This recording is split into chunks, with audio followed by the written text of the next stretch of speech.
just felt like like a dream where you can't get away from whatever's chasing you. That afternoon, we were doing, a CTR, roll through a neighborhood, kind of like getting some photos and PIDing a target. Like, okay, that's the actual building. But as we were leaving the neighborhood, turn and accelerate, and dude runs right out in front of me and blasts us with an RPG. And I was pretty dazed and confused. I freaking ate the steering wheel. I heard the rounds hitting the car. My butt's like, hey, get up. Pop the doors. Of course, he's on the side of the bad guys. As soon as he popped the door around, hit him here, exited here, and actually hit me in the back. Get across the street, and I kind of took a little bit of a stand right there. I grabbed his rifle, kind of rolled around. I did about a 200 round burst. I almost melted the barrel off that saw. And that got them dudes' attention.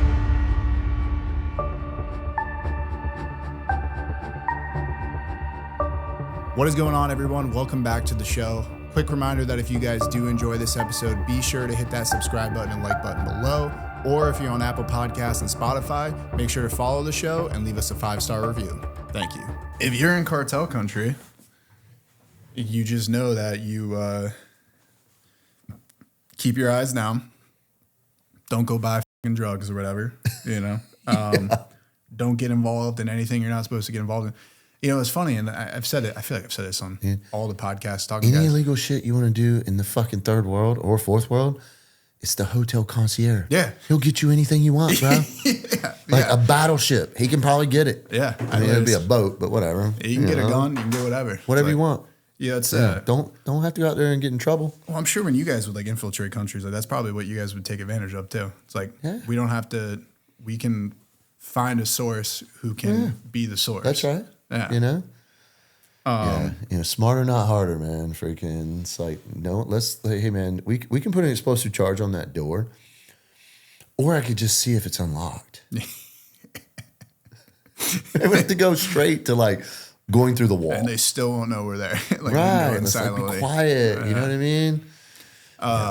Yeah, I mean, with the third world thing too, it's a lot of it boils down to the idea with the corruption and all that too. Is obviously goes super high up to the government and all those levels, but it's so community based in all these other countries. Why here it's everything falls in line to, the grander scheme of things. That's kind of a thing, right? In other countries that don't have the diversity that we do, they all have something in common, and it could be their race or religion or both. Oftentimes it is both, right? And we don't have that here.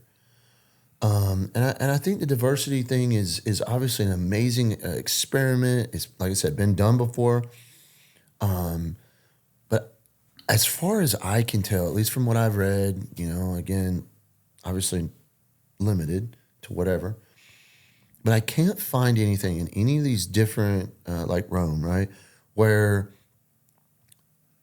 there was a hierarchy, right? Clearly a Roman citizen was, higher on the hierarchy than a citizen of Gaul or, wherever, or a citizen right? of actually a Saxon, Saxon's not, but even though they might be holding the rank of whatever and even commanding a legion or whatever, they're still not the same, right? So there's always a hierarchy, right? Prejudice, racism, whatever you want to call it, right? But I can't find anything in history where it shows that deliberate pitting them against each other. Mm-hmm. Yeah.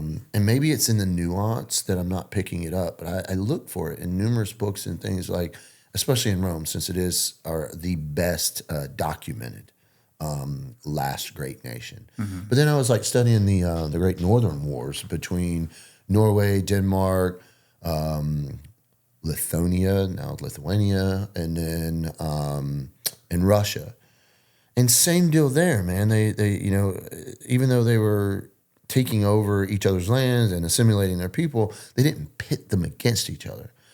Where it is clear, man, we are being pitted against each other, right? And that's such an interesting, at least best I can tell, a new play on this whole political warfare thing. And I think that's interesting in and of itself. I mean, what's the conclusion? I don't know. I don't have one. I don't know how it plays out. Yeah. I don't know if it plays out for the good or for the bad. Looks like for the bad. We can't get along, man. Like I said, even in like the shooting community, guns and stuff, man, dudes will fight and argue over the dumbest stuff, like red dot versus iron sights, and call each other names and stuff. And I'm like, hey, man. I think it's the internet. The internet allows us to be assholes to each other. Yeah. I mean, it's funny. So I had a fella, I got accused of cheating in shooting USPSA. And I was cleared, but there were some people who perpetuated lies, flat out lies. Freaking, and me being the, whatever, fuck you guys, I don't care. I didn't even try to defend myself. Yeah, I can respond to it. No, I don't have time for this shit. People who know me stood up for me because they knew better. Well,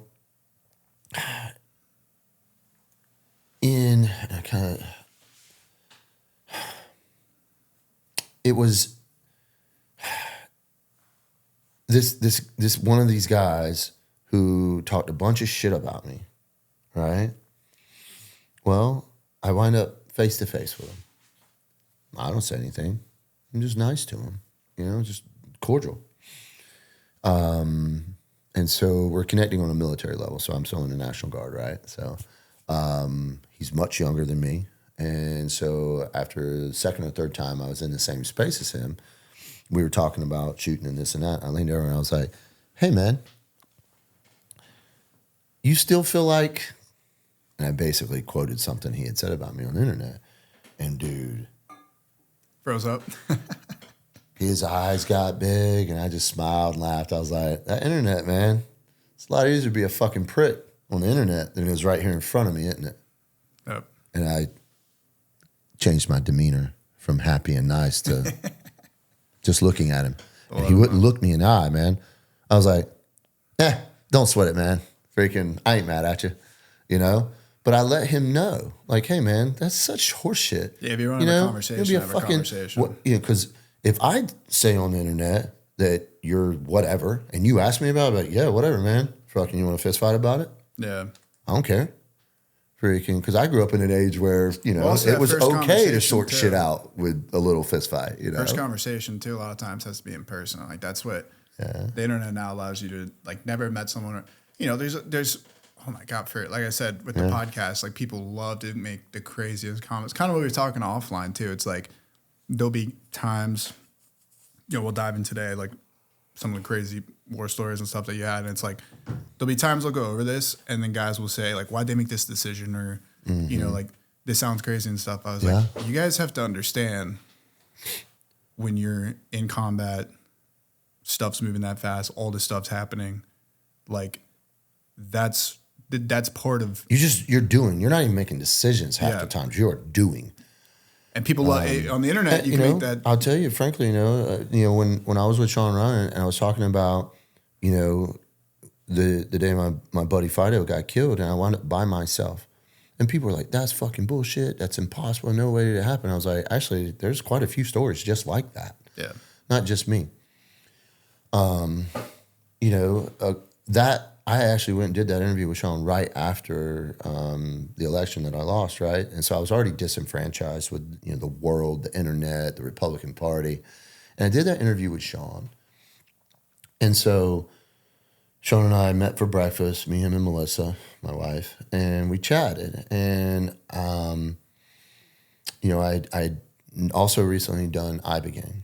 Right, and Shawn had done Ibogaine, and that was a lot of connectivity there. He and I were supposed to do that interview when I was running for Congress, couldn't make it happen. So fast forward, whatever. So in that interview, Shawn and I are talking, and just like with you, man, we start talking, and like we're talking about this, but I might wind up talking about that, right? Because just thoughts, right? It's a very relaxed conversation, and I will tell you this about Shawn. Shawn has a very calm about himself. And some people say he wasn't that way back in the day before Ibogaine, right?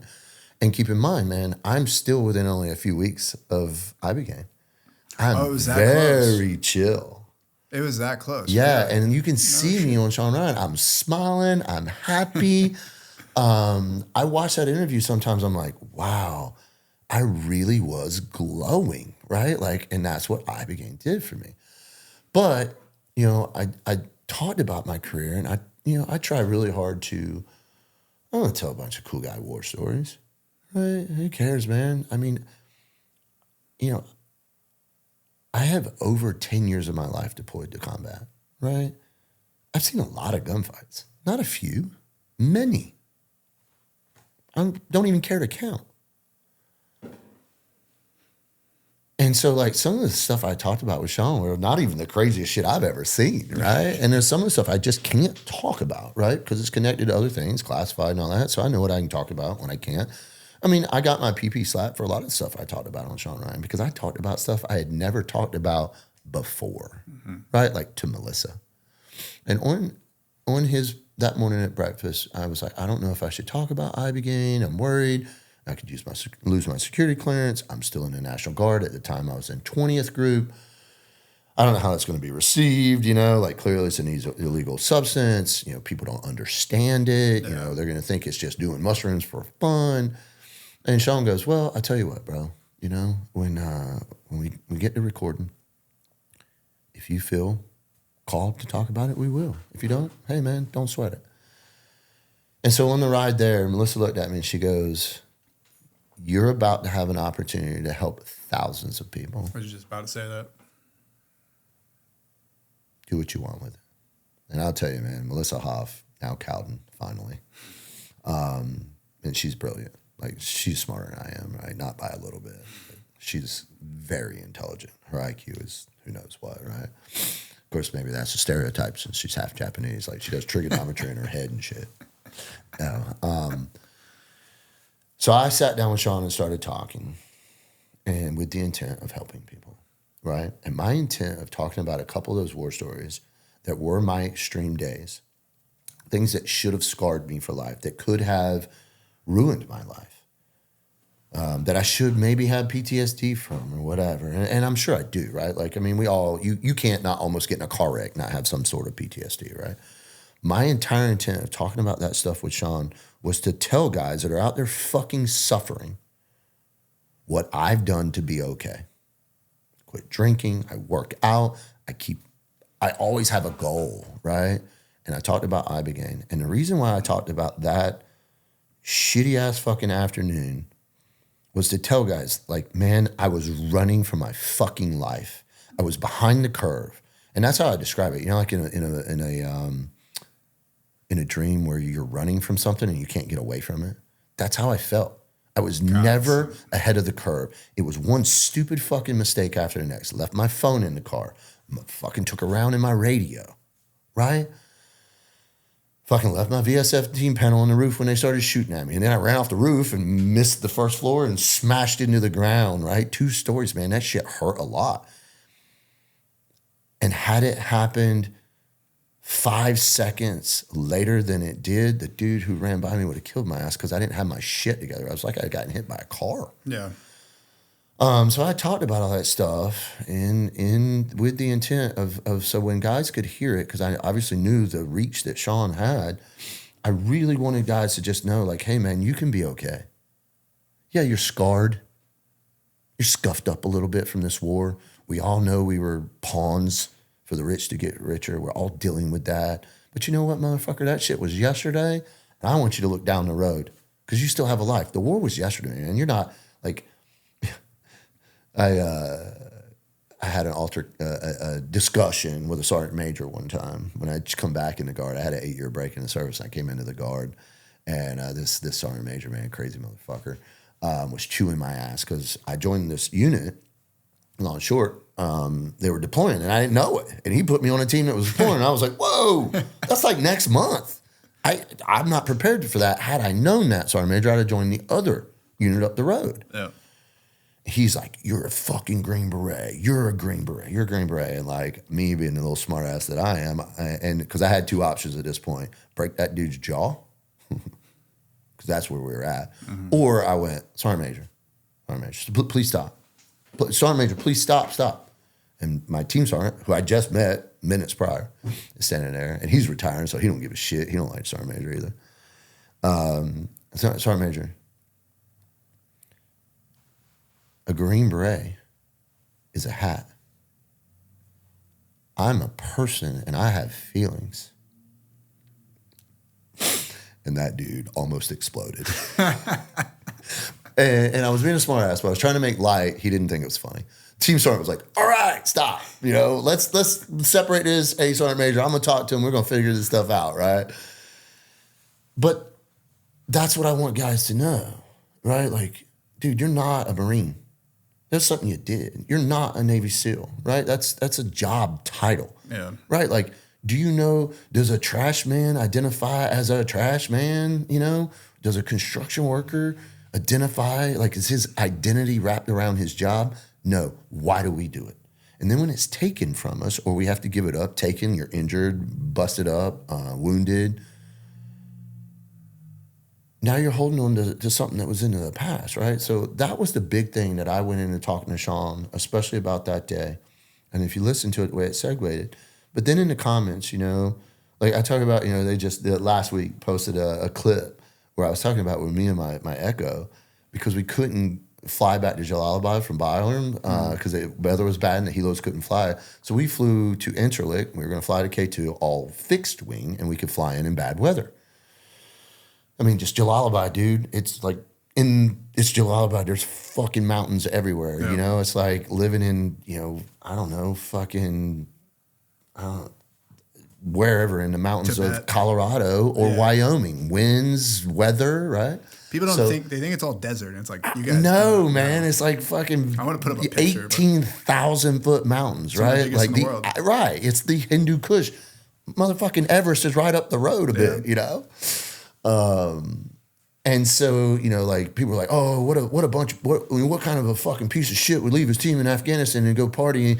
Dude, it was an 8-month fucking deployment and we were living in a shithole digging fucking,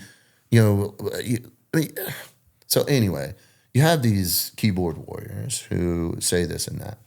And in my conversation with Shawn, he said, well, like how many bad guys? And I said, and frankly, I'm addressing this for the first time since. I said the Iraqi police said they found 26 bodies. And in the conversation, I had just talked about the helicopters and the Army unit that responded to help me. So not all 26 were mine, and I never claimed them. Mm-hmm. But the internet decided that I said I went 1 on 26 plus and 1. I don't know if the number was correct. I know there's one number, and that is when we were leaving, they told me that they would recover my buddy's body, and I was like, fuck no. I don't leave a man behind. And I was exhausted. I was fucking exhausted. I had no water. It's June in Iraq, dude. It's hot. Yeah. I was like, we don't leave no one behind, right? No man gets left behind. Turn this fucking thing around, right? So we went back and got him.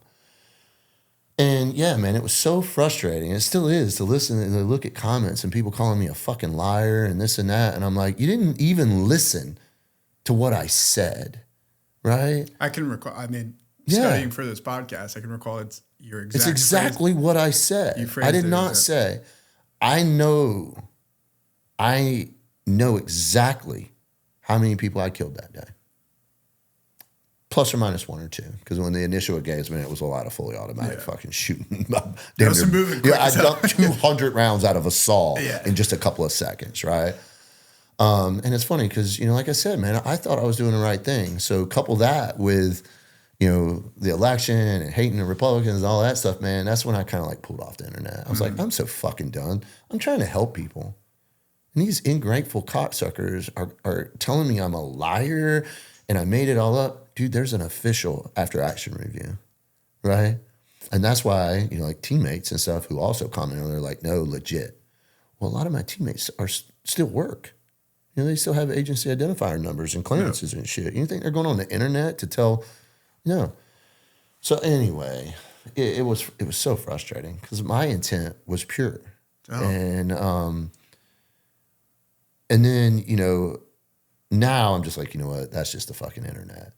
Because the people you help, they're not going to be the ones that are commenting and stuff because, for one, a lot of them, like, to comment on YouTube, you kind of got to go the extra mile. Like, some people, if you're going out there to comment hateful shit, it's more just like, you're really. It's more than one click. Yeah, like, if you're getting, like, a a lot of the feedback we got on the Marcus episode, or even Yasik, like people talking about this is crazy. Like it hasn't even been comments. It's been like DMs on Instagram of people like wanting to really get in touch and whatever. But the people that are helped, they're not going to. Well, seldom do they go on. I will tell you this, man, and Melissa's so good at pointing this out, man. If I'm frustrated, and back then I was frustrated, I was like, fuck these motherfuckers, man. You know what? I bust my ass. Like, even when I owned my gym and stuff, man, I gave out free memberships. Like, if you were a combat veteran, you just had to tell me, if you saw the show, you had a free membership at my gym, dude. And like, I mean, I'm that guy. I'm the big brother, man. I'm the NCO that makes sure I take care of my boys, and you better not talk to them, right? You know what I mean? They're my boys. They're my guys. And so, I became very well aware when I was running my gym that some of the younger guys looked up to me, and I took it seriously. Like, I can't be irresponsible and give these guys bad advice. So I was like, you know what? I will only ever speak to guys about my lessons learned. And that's what I was talking about with Shawn that day. And it was, man, it was like, these are my lessons learned. And like, I tried to tell, some of the funny stories. Like, I know I talked about a time, man, how one of my teammates that was on this raid with me, that I talked about on Shawn Ryan, like, man, it's always a race to be the number one man, right? And as the TO, I'm not supposed to be the number one man, right? But we can't help it, You want to be. And another thing that, like, I think some folks don't always realize is you get bored. We get bored. You know how you get bored at work? We get bored at work, too. And start doing silly stuff and fun things and things to make jokes about. And sometimes you go, okay, all right, we almost got ourselves killed. Maybe we shouldn't do that dumb shit. But I talk about, this time, like, slid down a rope, freaking, and then sprinting as fast as we can to this door. And I tripped on this little ledge and breached the door with my freaking nods, my face, man. My helmet was all wrapped around and stuff. So I was trying to tell kind of lighthearted stories too, like kind of make light of it for guys. But yeah, I was frustrated and like very disenfranchised with the internet. I was like, you know what, man? All of my stuff is how to. Yeah. Right? Everything. It's either, hey, man, here's a lesson learned that has helped me, right? Like, quit drinking alcohol. Shit's poison. Or, as I delved into the plant medicine space, like, holy shit, guys, this stuff is amazing, right? I have it in me where I like helping people. Man, I give bums money. Yeah. No, I'm the same too. And some people say, well, they're just going to use it for drugs. And I'm like, well, I hope it's a hell of a buzz then. Because you know what? The Bible teaches me that I must treat every single person I meet as if it's Jesus himself. Mm-hmm. So, like yesterday at the grocery store, freaking this lady came up. It's like, hey, could you help me buy a lemonade? Smallest thing I had on me, I had a 20 and a 10. And I gave her the 10. And I was like, get yourself something to eat too, sweetheart. Because, it's clear she's been using, man. I always end up buying them food or something. Like yesterday. I try to. Yeah, sometimes it's not, The way I reconcile it, justify it, whatever you want to say, is like, hey, what they would do with that money is on them. But you're given the opportunity to at least. But I'm doing at least what I think is right. And, like we were talking offline a little bit, man, I've been mean to people. I've hurt people. And I don't want to do that anymore. I mean, unless they are bad. I've done some counter-human trafficking type stuff in the last couple of years. I got no qualms hurting those shitheads. What's your experience with that? Because I'm having some guys on soon to kind of discuss, but shit, man, it feels like that thing barely gets the attention it should.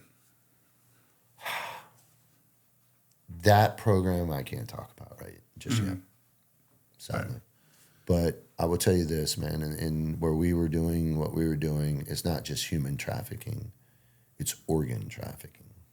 Really? As in, mom and dad, the whole family saved for years to send their 13-year-old daughter somewhere better. But she doesn't make it, but her insides do. Fucking shit.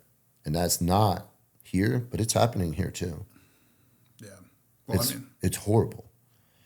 And those people, in my mind, ain't fucking people. If you're willing to chop a fucking little girl up, rip her her kidneys, lungs, heart out, throw it in a fucking cooler of ice, and ship it to somewhere where there's rich people, dude, you're not a human, man. That's demon shit. That's evil, right? Well, that's beyond fighting for what you believe in. That's just.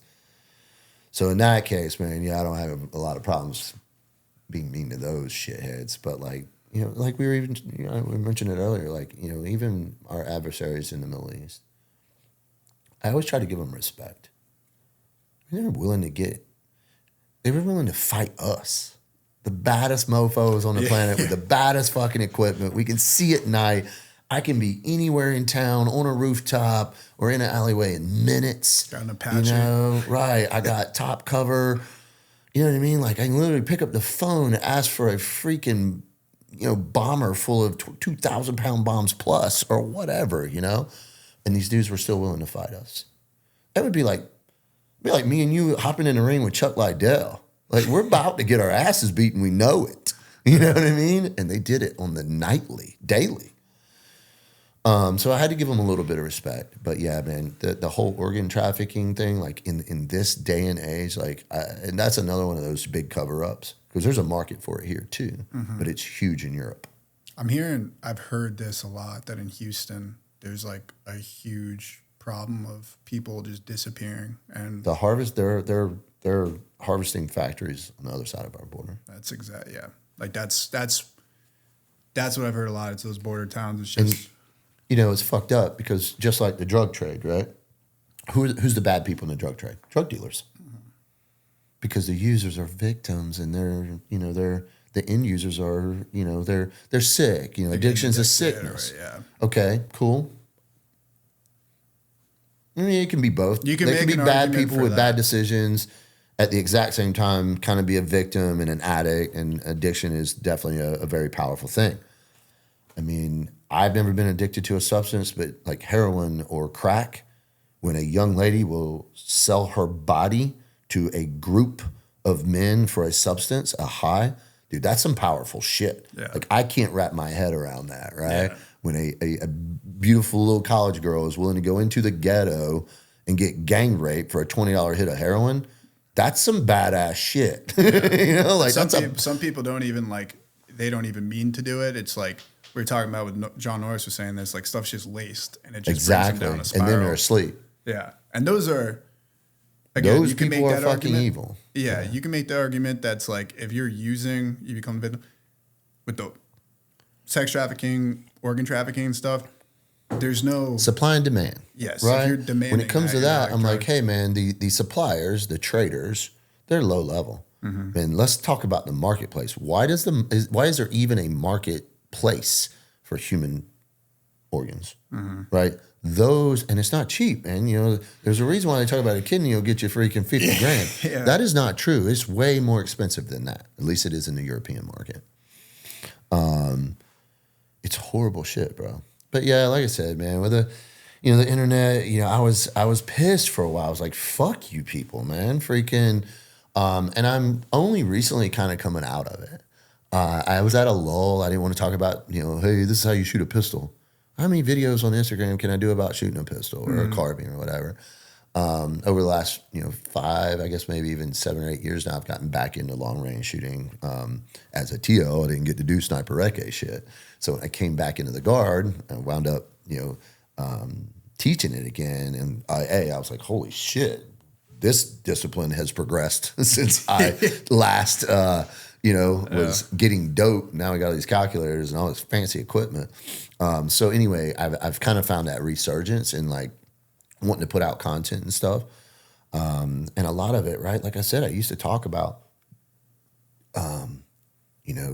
like how to be a better dude, how to be this and that, because I did recognize at the gym, especially that, and we had, almost now two generations where my generation and even maybe 10 years older than me failed their sons, right? They fell in this modern liberal experiment of not teaching them to be men. And then, because people were afraid to be canceled and being mean to and like toxic masculinity and all that. It's like, no, masculinity is a real thing and it needs it. Like femininity needs masculinity and vice versa for us to do what we're supposed to do.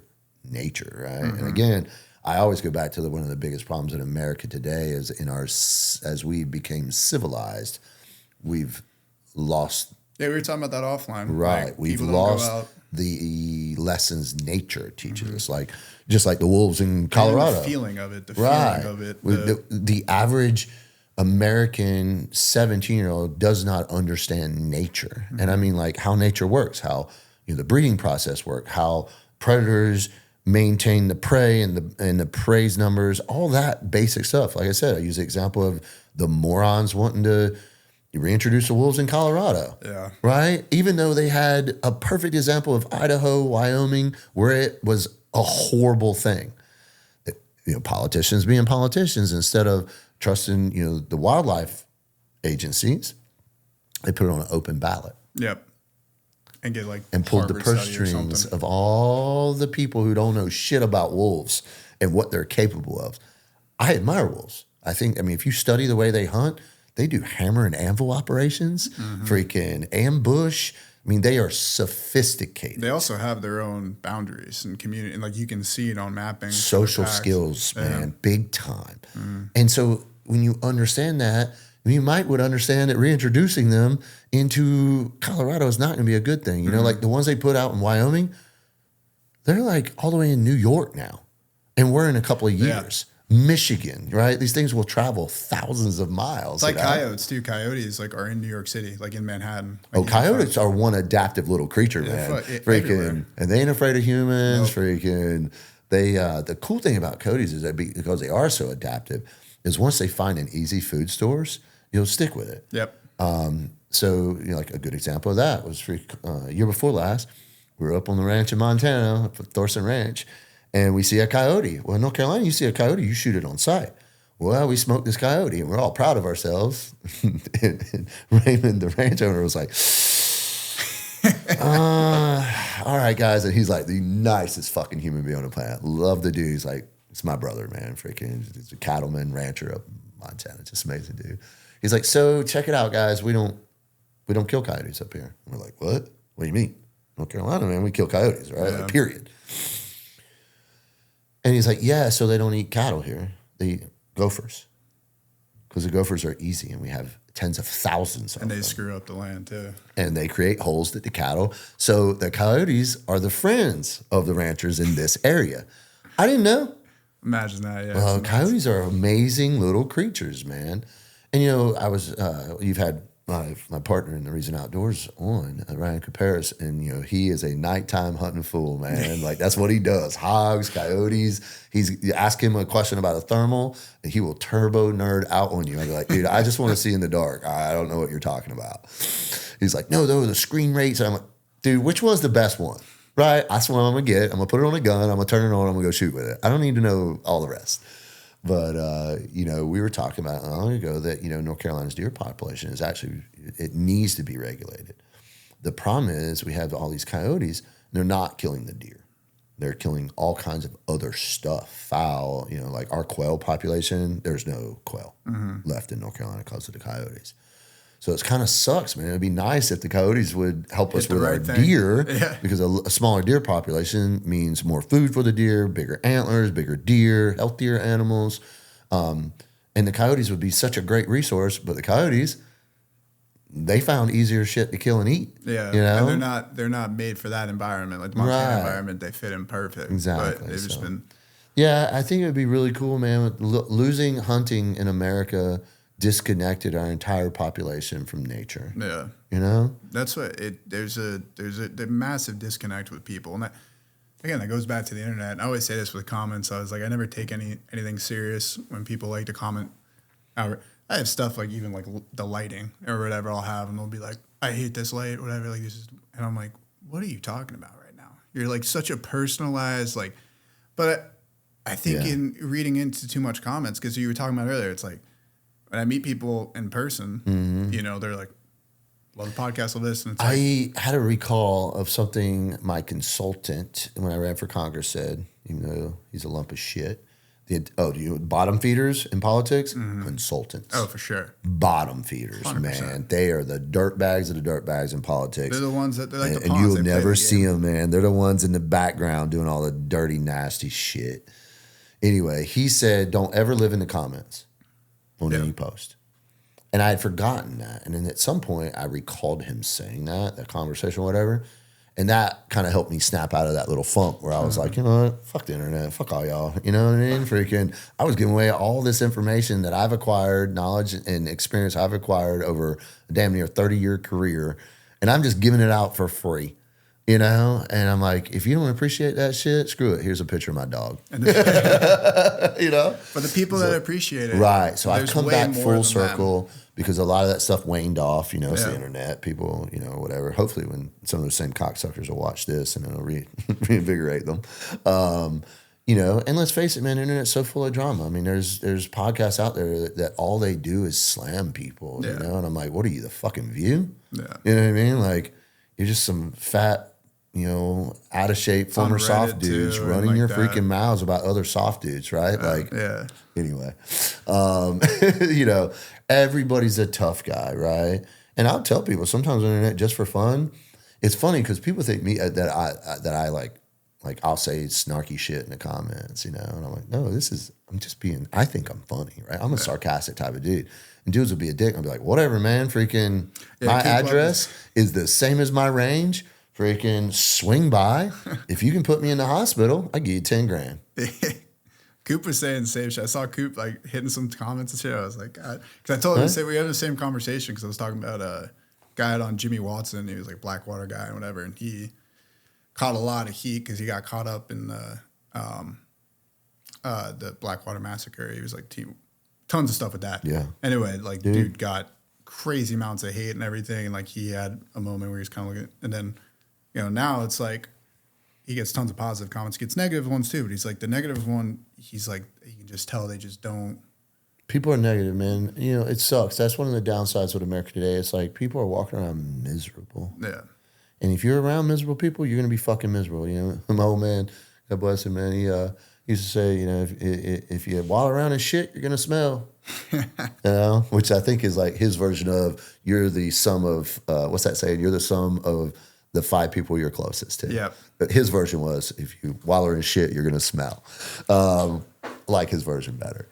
But you know, people are just miserable, 100%. And I don't even know why. I mean, I do. I've been there where I was just a grumpy, kind of shitty, and you know, like pre my first Ibogaine journey, you know, I was, man, and I look back and now I can see it, like.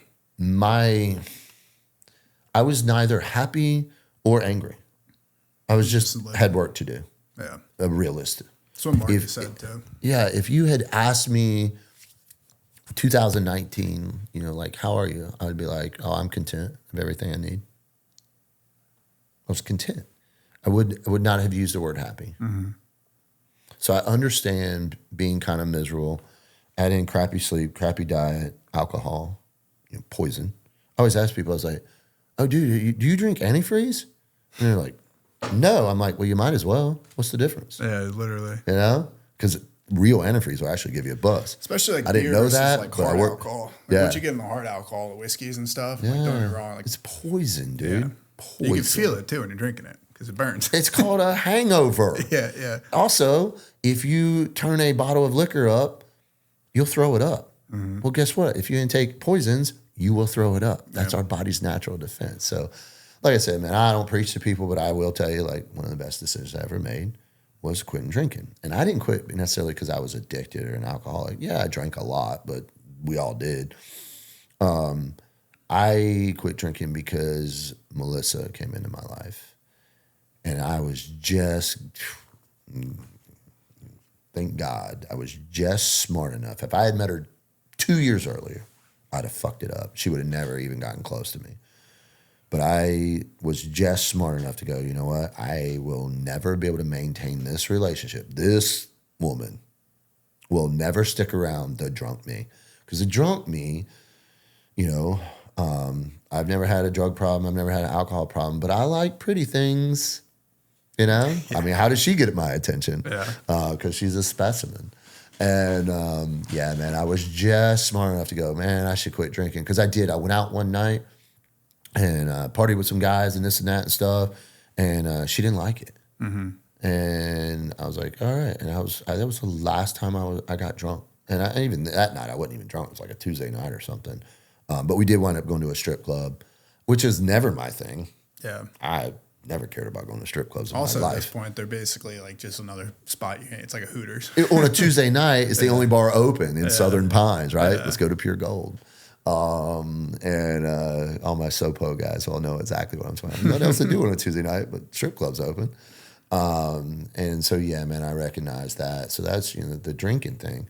And I tell dudes these days, I'm like, if you need a buzz, there's actually substances out there that'll give you a buzz, make you feel happy, and also are good for you. Yeah. Not they got bad those for new you. nicotine pouch, because nicotine in its own right is actually not the worst for It's you. a nootropic. Yeah. There's clean pouches that you can get now. Like Black Buffalo is a good one where it's like if you really like dip, they use pretty much all natural ingredients in it. And like I don't do it all the time, but like if I golf and stuff, like I love tossing. Like I'll use that, and and I tell people, I'm like, nicotine in and of itself. I think the only problem with nicotine is you build a tolerance to it very quickly, so its nootropic effects diminish fast. Yes, and also the other stuff. It's like cigarettes with other stuff they put in. Combustion, So you burning. get these normal dip pouches. They got fucking all this random shit. Nasty shit. Zins have like dyes and this and that into it. But obviously they're healthier than. That's another thing I quit, man. Freaking one day, it was kind of a dumb part of my life. I had to go to MLC, the Master's Leadership course. I think the military calls it. It's a promotion course, so it's sitting in a classroom, learning how to write NCOERs and stuff. It's the opposite of kicking in doors and shooting shit. It's like the only thing you want to shoot is yourself. And I'm sitting there in this class with 25 other SF dudes, and whack, whack, whack. This dude's dipping. That dude's dipping. 100%. That dude's dipping. And all I can smell is Copenhagen and Kodiak. And I'm like, I really picked a horrible time to quit. But I did. And I made it through there. I was like, well, if I can make it through that, But that was another thing, man. I dipped for like 18 years, and I have receding gums and stuff. My wife's a dentist, and she's always like checking it, and it's not good for you. And in this day and age, man, we know that there are actually some substances out there that are really, really good for us. Yeah. And I'm not advocating, irresponsible recreational use, but psilocybin, freaking, MDMA, even ketamine. It's discipline with all of it. It's how you use it, because nicotine, the worst thing that's happening right now is these new vapes, because there's even different variations of that, like the Juul, which just like is now allowed to come back. It's an American made, whatever, got banned for a little bit. Asia came in, took over this market. They got all these like disposable ones. They're filled with just atrocious things. I heard there's a lot of the vape pens that are made in China are illegal in China. Yeah, they're horrible. But people are using them all the time now, especially younger generation. It's like candy and cartoons and stuff, marketing to children. It's probably better to smoke a cigarette, to be honest, which that's crazy. Yeah, well, I have a good buddy of mine that was in the cannabis business. He was... they were growing medicinal in Paraguay. And he was talking about how, potentially freaking smoking it is better than some of the vapes that are out there. That, when you do go to the dispensary and stuff, they have different, qualities and all that. I don't know. Because he can nerd out on it. Yeah, there's other shit they add into it. Yeah. I don't know, man. I'd have to ask, though, just for probably those that maybe didn't see the episode with Shawn or anything. Can we walk through what happened that day too? Because it's kind of laying out, I guess. Yeah.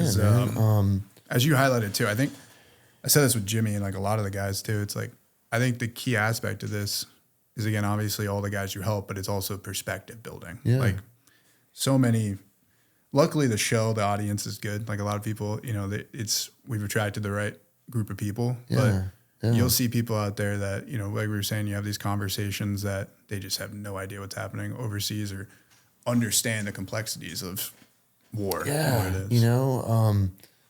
What they say, war's like, 0.5% freaking chaos and fun for some guys. And then, 99.5% freaking, boring. Yeah. Yeah, man, there's a reason why I have so many deployments and trips is I enjoyed it. I enjoyed the work. I enjoyed the planning. It's a lot like hunting. Yeah. It's not like what we do is riding around waiting to get blown up. Presence patrols. We don't do that kind of stuff, right? We have a target. But yeah, man. So, a lot of folks didn't realize, we were running around Iraq by ourselves. If me and you hop in a car and ride around Iraq, we're probably going to they're going to see us. If me by myself, I have a nice tan, I dye my hair black, wear some sunglasses to cover up these colonial blue eyes, dye my beard all black, keep it nice and close, and then wear local gear and stuff over our armor or whatever we're wearing. And I can drive around. No one pays me any mind. Hell, I've walked down the streets of Mosul and Talifar and all those areas, and people would kind of give me a double take, but it's just keep walking, man. They're whatever. They're going about their daily business. So I think that was a part of it. And why would we broadcast what we're doing singleton stuff, right? We don't want the bad guys doing that. Why would we talk about the females, that we had? There was a big push, and we want women in combat. And we're over here going, shh. Like, shut the fuck up, man, right? Like, you're going to compromise us. Because there were females, right?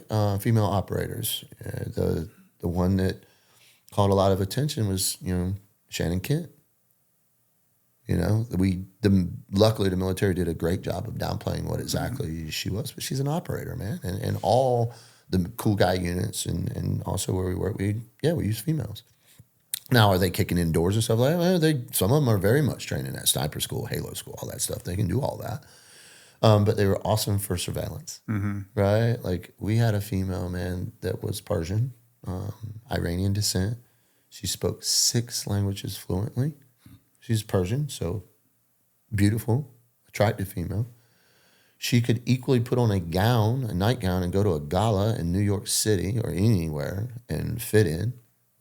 She had her master's. I think she had left the military as either a major or lieutenant colonel. I can't remember. I got her lieutenant colonel. She was up for it. But anyway, highly educated, super intelligent, super fit. Actually, the first female I ever seen in my life doing kipping pull-ups. I was like, what the fuck is that, Yeah. And anyway, long story short, man, chick was a stud of studs. And she could go out all by herself. She'd hop on a plane and fly wherever and fly back, anyway, it just... So, yeah, we were able to run around and do all kinds of crazy stuff by ourselves, or at least what people thought was crazy, because most people have in their mind like an SF team rolling around in multicam and all that. Dude, every now and then we'd throw on a cami top if we were out in the daytime and for a close recognition of us with the Iraqi police, stuff like that, But typically speaking, man, I'm wearing local garb. Like I said, sun tanned out of our asses, right? I've got a picture of me with a Filipino teammate and a Mexican teammate, and I'm way darker than them. We would sleep on the roofs because, during the day and stay tanned and all that. Well, anyway, that afternoon, we were doing, a CTR, roll through a neighborhood, kind of like just getting some photos and PID-ing a target. Like, okay, that's the actual building. And we got compromised. And it was like, all right, let's scoot. Let's get out of here. It happens. No big deal. We're burnt. Whatever, let's go. But as we were leaving the neighborhood, I turn, I'm accelerating. Dude runs right out in front of me and blasts us with an RPG. And I swerved right into it. It's not like you can, RPGs don't always fly perfectly straight. But it wouldn't have mattered anyway. Like I said, we ate it in the grill and crashed into the median and then like one of those huge freaking light poles or whatever, right? And I was pretty dazed and confused. I freaking ate the steering wheel and was probably had some serious dwell time there, if not completely unconscious for a few seconds. My butt's like, hey, get up. And, like shaking it off, trying to get my wits about me, And, I heard the rounds hitting the car. We're in a level 7 armored BMW, And so, it wasn't uncommon. Like, we all knew what, the bullet hitting an armored car sounded like, especially from, like, back in the triple canopy days. Like, when we were rolling around in, with 3 and 4 Suburbans in Iraq, right? Like, we were just a moving target. We used to get chewed up all the fucking time. That's what like, Bob said. If you told, yeah, right? Yeah. Me and Bob joked about this. Like, if you asked me to go back and do what we were doing with triple canopy, I would be like, not for $10,000 a day. Like, that was dumb. What were we doing? But that's just how the State Department wanted to operate, and we did it. Now, the low profile is where it's at, right? Like, let's just not be noticed. You know what I mean? Let's not get in a fight. It's just like in CQB, man. Everybody thinks you got to go in blasting and stuff. No, man, I want to go in there and I want to wake my target up. put him in zip ties and walk out without a single shot In and fired. out as quick as possible. Shh, let's be quiet, man. Silence, not violence, you know? And if it is silence and then to give a little violence, then get back to silence, you know? So yeah, man, he's like, hey man, you know, as SOP, everybody, you know, anybody in this community would be like, hey man, you know, you take fire, drive, get the hell off the X. If you can't, freaking use a vehicle as cover, fight back best as you can, and bound to safety.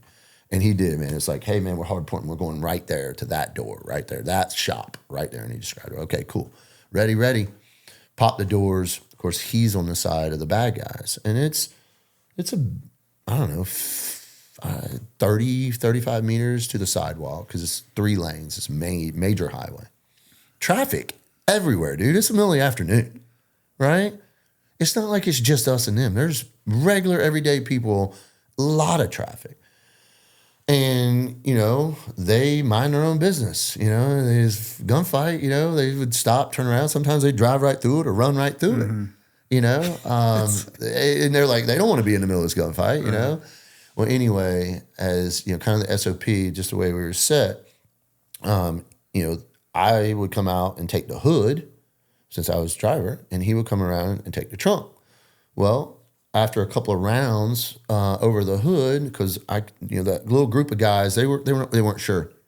They weren't sure. They were like testing us, and they were shooting. They didn't even know. Right? They just weren't sure what they were dealing with. They were also kind of surprised, or like you could, you know, like at least I think they were kind of like looking for the rest of us. Like, what are these 2 retards doing? Yeah, you know? yeah. And so they were young guys. You know, they're just a local dudes hanging out. Like, think about it, I guess, like, you know, in the corner, the dude slinging the rock, he ain't the boss, right? They're kind of like that. The local, you know, sitting on the sidewalk thugs, you know, not the main man, not the boss. And so they're young, you know, and they got their AKs because they all got their AKs. And anyway, so, you know, I realized that there's no fully automatic gunfire, and he's got a saw. Right, saw's a belt-fed, fully automatic weapon. Right, lightweight little weapon, shoots 5.56 just like M4, and nothing. And I like kind of look, his door's open, and those level 7 cars are really kind of hard to see through the glass. It's very rainbowy and stuff like that. It's hard to see in, just because of the coatings and stuff like that. And I look and see his foot in the in his seat. He's laying on the other side of the car. As soon as he popped the door around, hit him here, exited here, and it actually hit me in the back. I never felt it. The only reason I know that is because, I mean, I still have the armor. It still has the bullet in it, and it rattles, and there's blood splatter, you know, and it's not mine. And at no other point for the rest of the afternoon was any other way I'd have gotten blood on my back. Anyway, so, you know, I did the best I could, kind of suppress those dudes. I ran around and I grabbed them. And like I said, man, even with Shawn, I talked about the comedy of errors. So many lessons learned that day, at least for me. And so I'm dragging him around the tail end of the car. And of course, I'm kind of looking where I'm going. And like I said, man, dudes are shooting at me. And it's sporadic. It's not effective, or at least it's not accurate, right? Anytime someone shoots at you, it's effective fire. It's going to affect you some way. Yeah, but it wasn't accurate, right? Rounds aren't, you know, hitting next to me. It's one thing for a round to crack near you, but it's when it like hits and like you get spall off the concrete or a wall. Like, okay, that's accurate fire, right? And I wasn't getting that just yet. And I could see the dudes, and I'm dragging him, and like his foot got caught on the muffler because I rounded the corner a little too tight. And like I'm kind of looking where I'm going, and I slip and fell. And he just drops in my lap, and freaking these guys are getting a little bolster or whatever. And I actually, because you know his gun slung on him, and I picked it up, gave a burst, got up, started dragging him again across the median, which kind of sucked because the median is like 18 inches high. Yeah. Because, you know, like when we hit it and that, like it jumped the car all up, slammed us around, and back then, as a driver, I would typically wear my seatbelt. But since we had just got done doing a CTR, I had popped that seatbelt off to go into the neighborhood just in case, right? I didn't want to be wearing a seatbelt if I had to get out of the car. So when we hit that median and that shit, I didn't have my seatbelt on. And that was kind of our SOP. We would leave it up to drivers, but typically speaking, drivers wear a seatbelt. Well, anyway, so like I said, man, I had eaten shit freaking, and, you know, still get my wits about me. And anyway, so as I'm dragging him across the street, there's fucking cars honking their horn at me and shit and bullets flying, right? Like, I probably was at bigger risk of getting killed by getting hit by a car going across those next 3 lanes of traffic than any other thing, man. Because, you know, if you've ever been in an Arab country, freaking, they drive wild and aggressive. There's no traffic lights. Yeah, and if you like all their cars are wrinkled up, freaking insurance ain't a thing. Freaking, they just run into each other. Like if literally you can be sitting at a stoplight and the light turns green. If the dude in front of you doesn't go immediately, they'll just bump you. Right? So here I am trying to drag my butt across the street. And I already knew it was expired, man. It was very obvious. Freaking like, yeah, eyes open and all that shit. And so anyway, get across the street and freaking I slipped again and fell down. And I kind of took a little bit of a stand right there. I grabbed his rifle, kind of rolled around, and I was like, you know, I did about a 200 round burst. I almost melted the barrel off that saw. And that got them dudes' attention. Like, because now I'm putting accurate fire on their asses at probably about 80, maybe 90 meters at this point. Mm-hmm. So pretty damn close, right? If you don't know what meters is, yards, you know, just under a football field. You know, close, man. Like, close enough it's real, you know? People never can understand the concept of how close that actually is, too, until, like, you... Like 100 yards on the field feels super long, but then you go to like a golf course or something, and you're like, holy fuck. Well, and you know, frankly, man, it wasn't like it was my first fucking gunfight. Yeah. You know what I mean? I had gotten in my first gunfight fucking over 10 years before that. Yeah. You know what I mean? So that part wasn't scary. You know, it's like, okay, man, I'm going to move.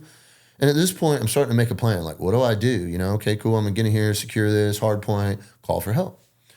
So I go in, freaking, and shut the door behind me. The store clerk, he actually went out the front door, which was where the gunfight was coming from. The gunfire was coming from, which I thought was weird, but he ran out. It was like, he was gone. And it was just like a convenience store. I remember they had like your little Tiger drinks and all that stuff in there, and all the little, you know, fancy wrappers and everything. And then it was kind of like more like in the back, I guess, was more like a grocery store, but not much deeper than this room here, you know, and then a doorway into his home, and then you know, more and more buildings or whatever. And so, just inside of that next doorway, there was a stairway upstairs and a rug. I rolled my buddy up. I took all his shit, and it was kind of like I could see out the front door, but now I'm narrowed, right? So they're coming. So I took his grenades, his pistol mags, freaking his PDM, the pursuit deterrent munition. We still had them at that time. And that's basically like a little mine you throw behind you, little strings pop out. And it's not a big explosion. It is a pursuit deterrent munition, it's not that powerful. But it's a little explosion if you hit one of the tripwires. So I took his and tossed it at the door. I was like, all right, well, I start moving out. And like I said, I rolled him up in a rug and put him underneath that stairwell. And, you know, like, not well. I mean, kind of hidden, but not really, right? I'm in a hurry now. Yeah. And I know I'm in a hurry. And I'm like, this ain't good. So I go out back, and it was kind of funny.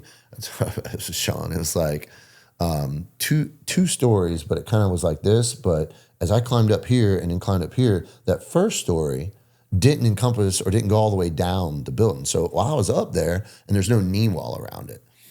And so up there, you know, I break out my VS-17 panel, and I would put my cell phone on the Velcro right here. Right. But I left my cell phone on the Velcro we put on the dash of the car, which as the driver was so stupid, but typically I'm the TO, and I would put like my hand mic on, we would like literally just take a strip of sticky Velcro and put it across the dash. Right? You could just throw things on there, right? And it would stick, you know, lose it. I mean, frankly, my truck is similar today. I was going to say, it doesn't sound like a bad design. You know, it works. So, yeah, man, freaking, I was up on that roof, and so no cell phone, and I'm like, what the fuck, man? I can't get anybody on the radio. So I opened my radio pouch, and that's when I realized, you know, I'd taken it around, which was kind of cool. I still have it was an emitter, and the radio stopped the round. It didn't, my plate didn't. Freaking, like, the round's still in the radio. You know, it rattles. And And I was like, fuck me. I don't have any comms. Okay. What do I do? My first thought was I'm going to run up the road to the southernmost bridge. It'll take me across, and it's not that far to the airbase. I'll be fine. I can do that. It's probably a 3-mile run. I will just get out of here and I'll be all right. Well, the way I kind of got channelized, that they kind of took that from me. And so I start moving through buildings outside. And I mean, it's a recce op, man. So I've got 5 total M4 mags. Mm-hmm. Now I've got his saw and what's left of that ammo and what we call them nut sacks, 80 to 100 round little soft pouches. And I had snatched one of them. Well, as I was on that roof, I laid out my VS-17 panel, my orange panel, because I was going to call and ask for a helicopter to come support me and maybe even pick me up. And at the time, the Kiowas, they're like the conventional Army's version of the Little Birds. Great little aircraft, whatever. And, they were always patrolling Mosul. So I was like, I'll just get one of those guys, I'll be able to hop in with them and be out of here in minutes. No comms. And then I start taking a couple shots and cracking by me. I was like, fuck this shit. So I go to run off the roof, man. Like I said, that second roof was here and I missed it. The half double. I missed it, dude. And I hit the ground feet face, right? And I land on his saw because I've got it in front of me and shit. I've got my M4 running back and, dude, all that. I mean, I'm just a mess. Just like I got hit by a car, man. It hurt. And the alleyway was tiny between these two buildings. Kind of like, they're almost like cartoonish little vans where if me and you got in it, we'd be driving. They're smaller than the average side-by-side UTV, right? But they're very popular in the Middle East. And so an alleyway about that big, there's trash cans and trash. I mean, it's Mosul. Of course, there's trash in the alleyway.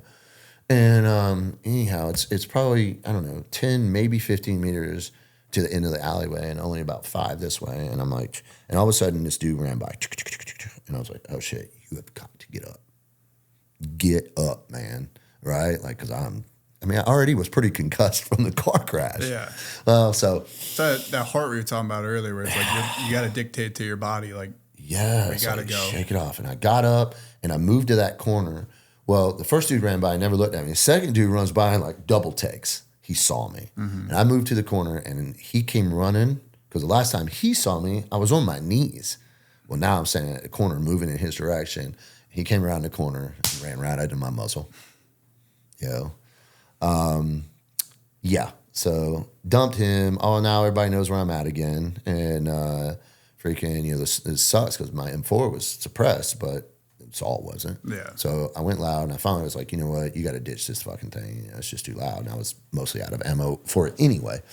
And so I stuffed it underneath this little mini dumpster or whatever because in my mind, I don't want to leave that for the bad guys. And I threw the nutsack down the alleyway and stripped the drum off and threw it in the little dumpster that was next to it. I was like, at least maybe they won't kill me with, one of our guns. Yeah. And like I said, I at no point was I on the rev limiter, my brain wasn't working, but I knew I was behind the curve. Mm-hmm. And like I said, it just felt like like a dream where you can't get away from whatever's chasing you. So anyway, I'm going in and out of buildings and I'm having little tiny engagements here and there. And at first, man, I was shooting way too much 5.56, right? A lot of suppressive type fire stuff that I should not have been doing, right? Because I was giving myself up and I wasn't hitting bad guys.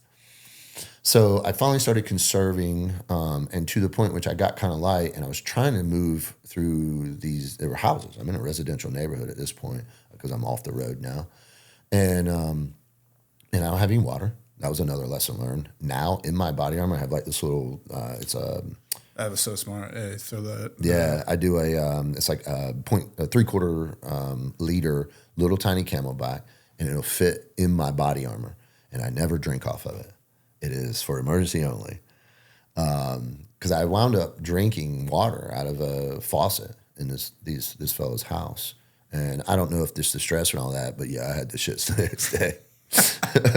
Yeah, I guess it's but hard again, June in Iraq, bro, no water. Yeah. I'm dying. Yeah, 100. And at this point, I might be 12, 15 minutes into it, maybe, at least the alleyway. I drank water probably, somewhat later, some of the last houses.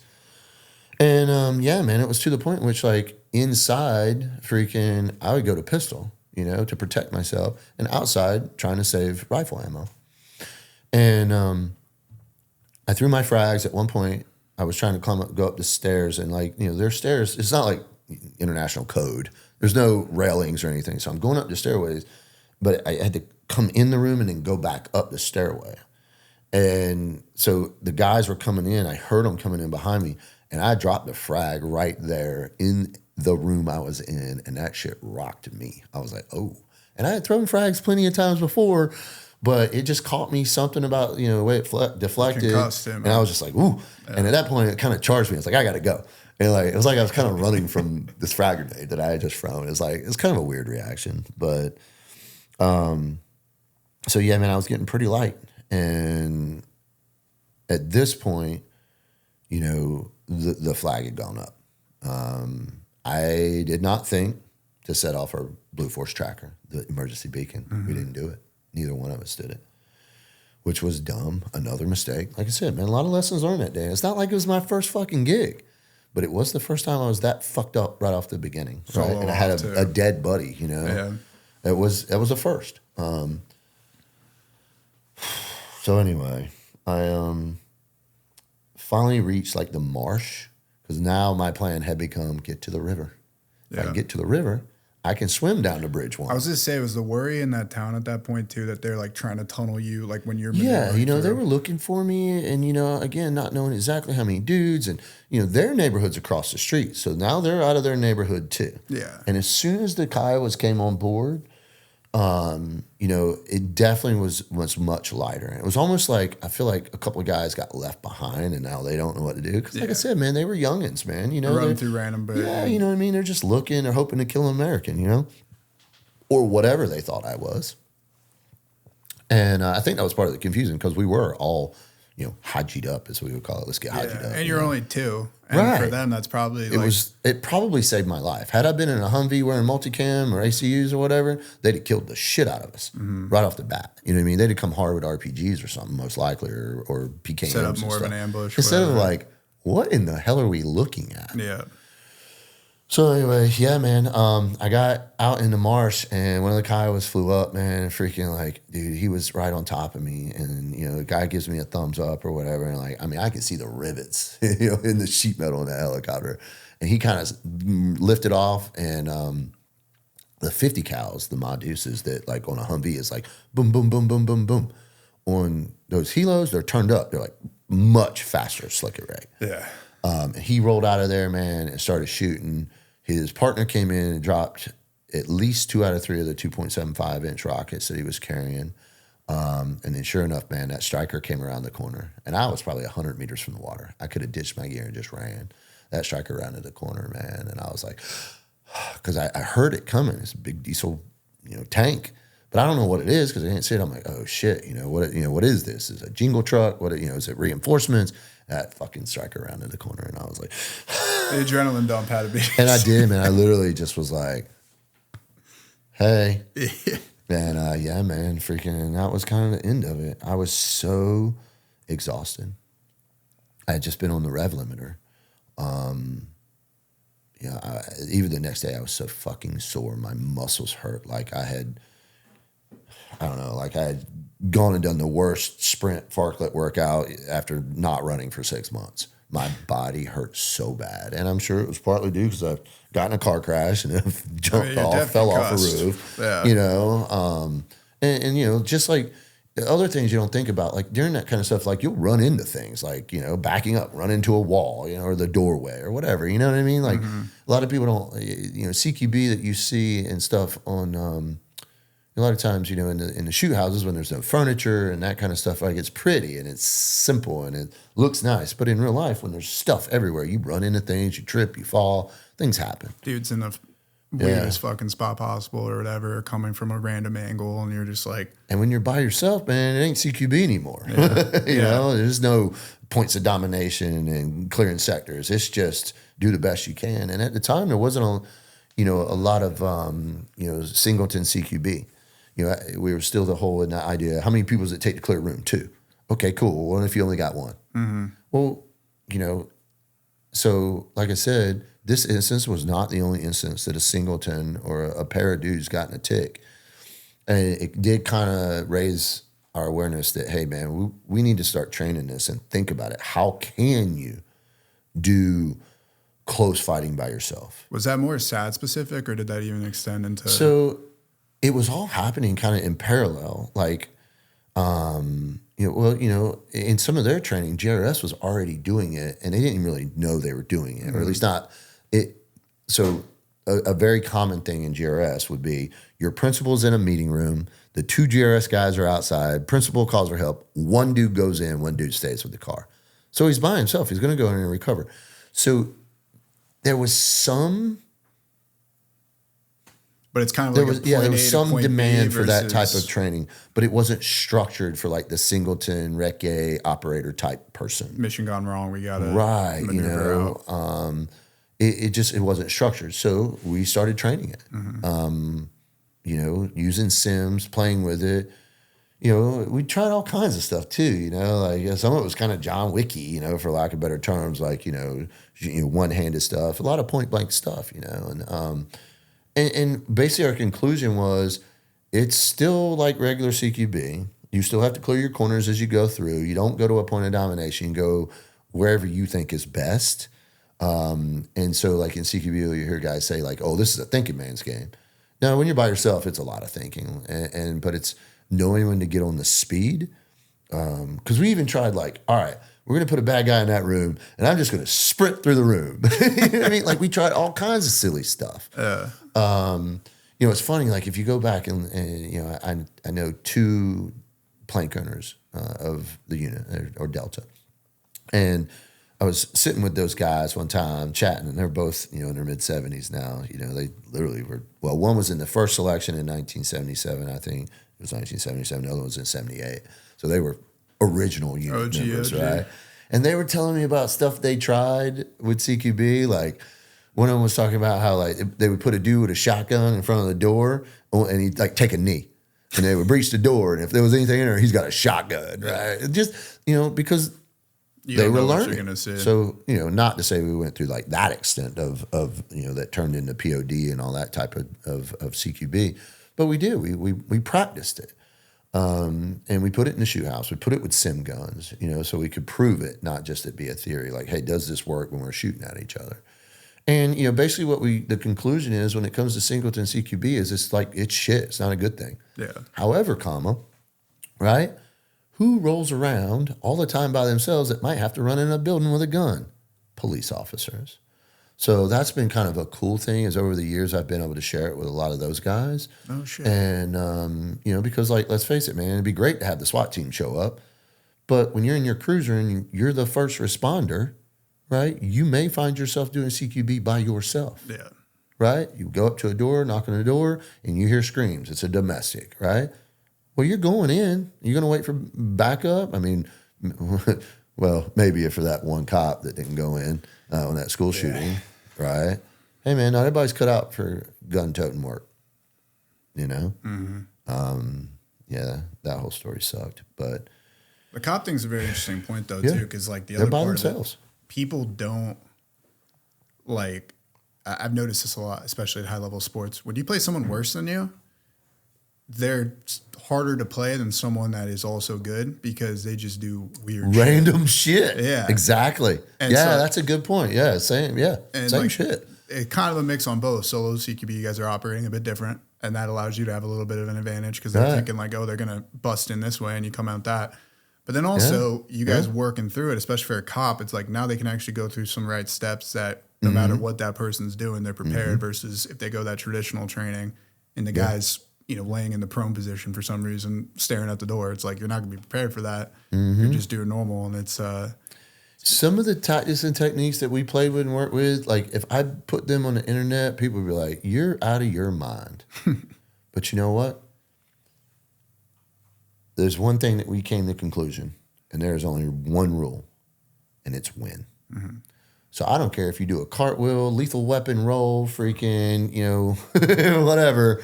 If you get rounds on your threat and you go home, then you know what? Your techniques were at least good enough for that day. Mm. And that was a little bit of that realization is, and I had already kind of knew that a little bit because there's CQB and then there's sometimes when you break the rules of CQB to survive. That's another misconception. A lot of, tack Timmies out there, who've done perfect CQB in a shoot house. It's not always perfect, Mm-hmm. Can you shoot to a wall?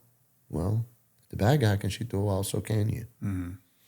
He's like, well, you didn't PID your target. Well, if there's bullets coming through that wall, I'm fairly certain whoever's sending them my direction, right? I'm in bad guy land, right? I'm not a cop. I know that if I go into a target, what's going to, it's not like I randomly kicked in a door, right? I know that bad guys are on site. So, yeah, there's sometimes you do some wonky shit. Mm-hmm. And it ain't wrong if you win, If I was here to tell you that, I had my sights on target every time I ever pulled the trigger, I'd be lying. I have stuck my gun in a doorway and fired into the corner because I saw a dude run that direction. And instead of expose myself to him, I went click, click. Oddly enough, out of 12 rounds, I only hit him with one. And not a lethal shot. But I changed his behavior. Yeah. And like I said, man, freaking, a lot of people don't want to talk about that because they go, oh, it's bullshit. You would never do that. And I'm like, war is crazy. You might not never do that, but I have done it. Yeah. So, you weren't even in the military. You didn't deploy. How old are you? You're 41? Dude, you had the last 20 years to join us in war, but now you're fucking sharpshooting me? Whatever, dude. Meet me in my house. When you put me in the hospital, give me 10 grand. And, that's the thing, right? That's just how I entertain myself nowadays when people talk shit. I'm just like, whatever, man. You want a fist fight? We can do it. And part of me, admittedly, because teaching Suffolk at 20th Group or CIFSIC or whatever, I talk shit to the young guys, man, because you got a 26-year-old brand new Green Beret. He's a tough motherfucker. Yeah, he's feeling good. Just ask him, he knows he's tough. He was told he's tough, right? He watched Rambo. And I'll talk shit to him. I'll be like, take my helmet off, be like, all right, let's do this, man. You want to get some? Let's get some. I'm almost 50, bro. Oh, no, not here. We're doing this on the gravel. Yeah. Oh, you thought this was going to be fun. No. We're all going home sore tomorrow, bro. And on the inside, on the outside, I try to exude confidence. All right, I'll do this. Don't get me wrong, man. I grew up a little redneck, and I like to fight as much as the next guy. And, I realize I'm getting a little older. But, hey, man, you want to spar a little bit? We can spar a little bit. So on the outside, I'm always like, man, I need to exude confidence here. On the inside, I'm like, please, God, don't let this young buck want to actually fight me. Dude, I explain that to people all the time, dude, MMA, jiu-jitsu and stuff. Yeah. And I'm like, if there's anyone that ever tells you they're going into any of these scenarios and they're not nervous or not scared, they're fucking lying. Because they're either lying or they actually haven't ever done it before. Because it doesn't matter how many times, you've been hit in the face. Doesn't matter how many times that you've done this or that. It still hurts every time. And it still is nerve-wracking every time you're going into it. I'm sure you can attest, especially the one funny thing is a guy that just fought recently in UFC. He's Benoit Saint Denis, and he was part of French Special Forces. And so obviously, doing a lot of high-level shit, and then he goes in and fights, and they were talking about it. They're like, that's probably the one job that you're toning down. You're going from military to UFC, it's that can go 1-to-1 where you still have that adrenaline kick up. And they were saying, they're like, oh, I don't think he probably doesn't get nervous before fights. And I was like, I bet you he does, because probably when you got I tell you, man, I'm probably way less apprehensive freaking when I got my boys and we're gonna hit a target. Mine's pretty clear, But yeah, a one-on-one freaking hey, let's get it on fist fight. I'm like, this sucks. I don't have a gun. You know what I mean?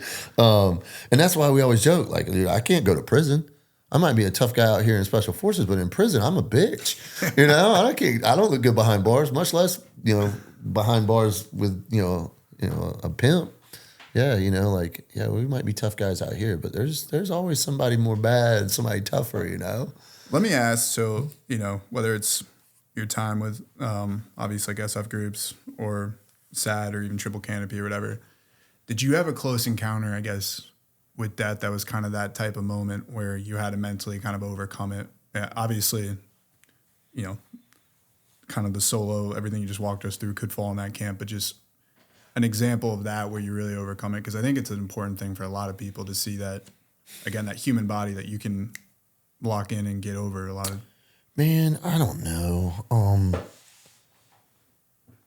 Not really. Like, I can't ever say a time that I was really afraid.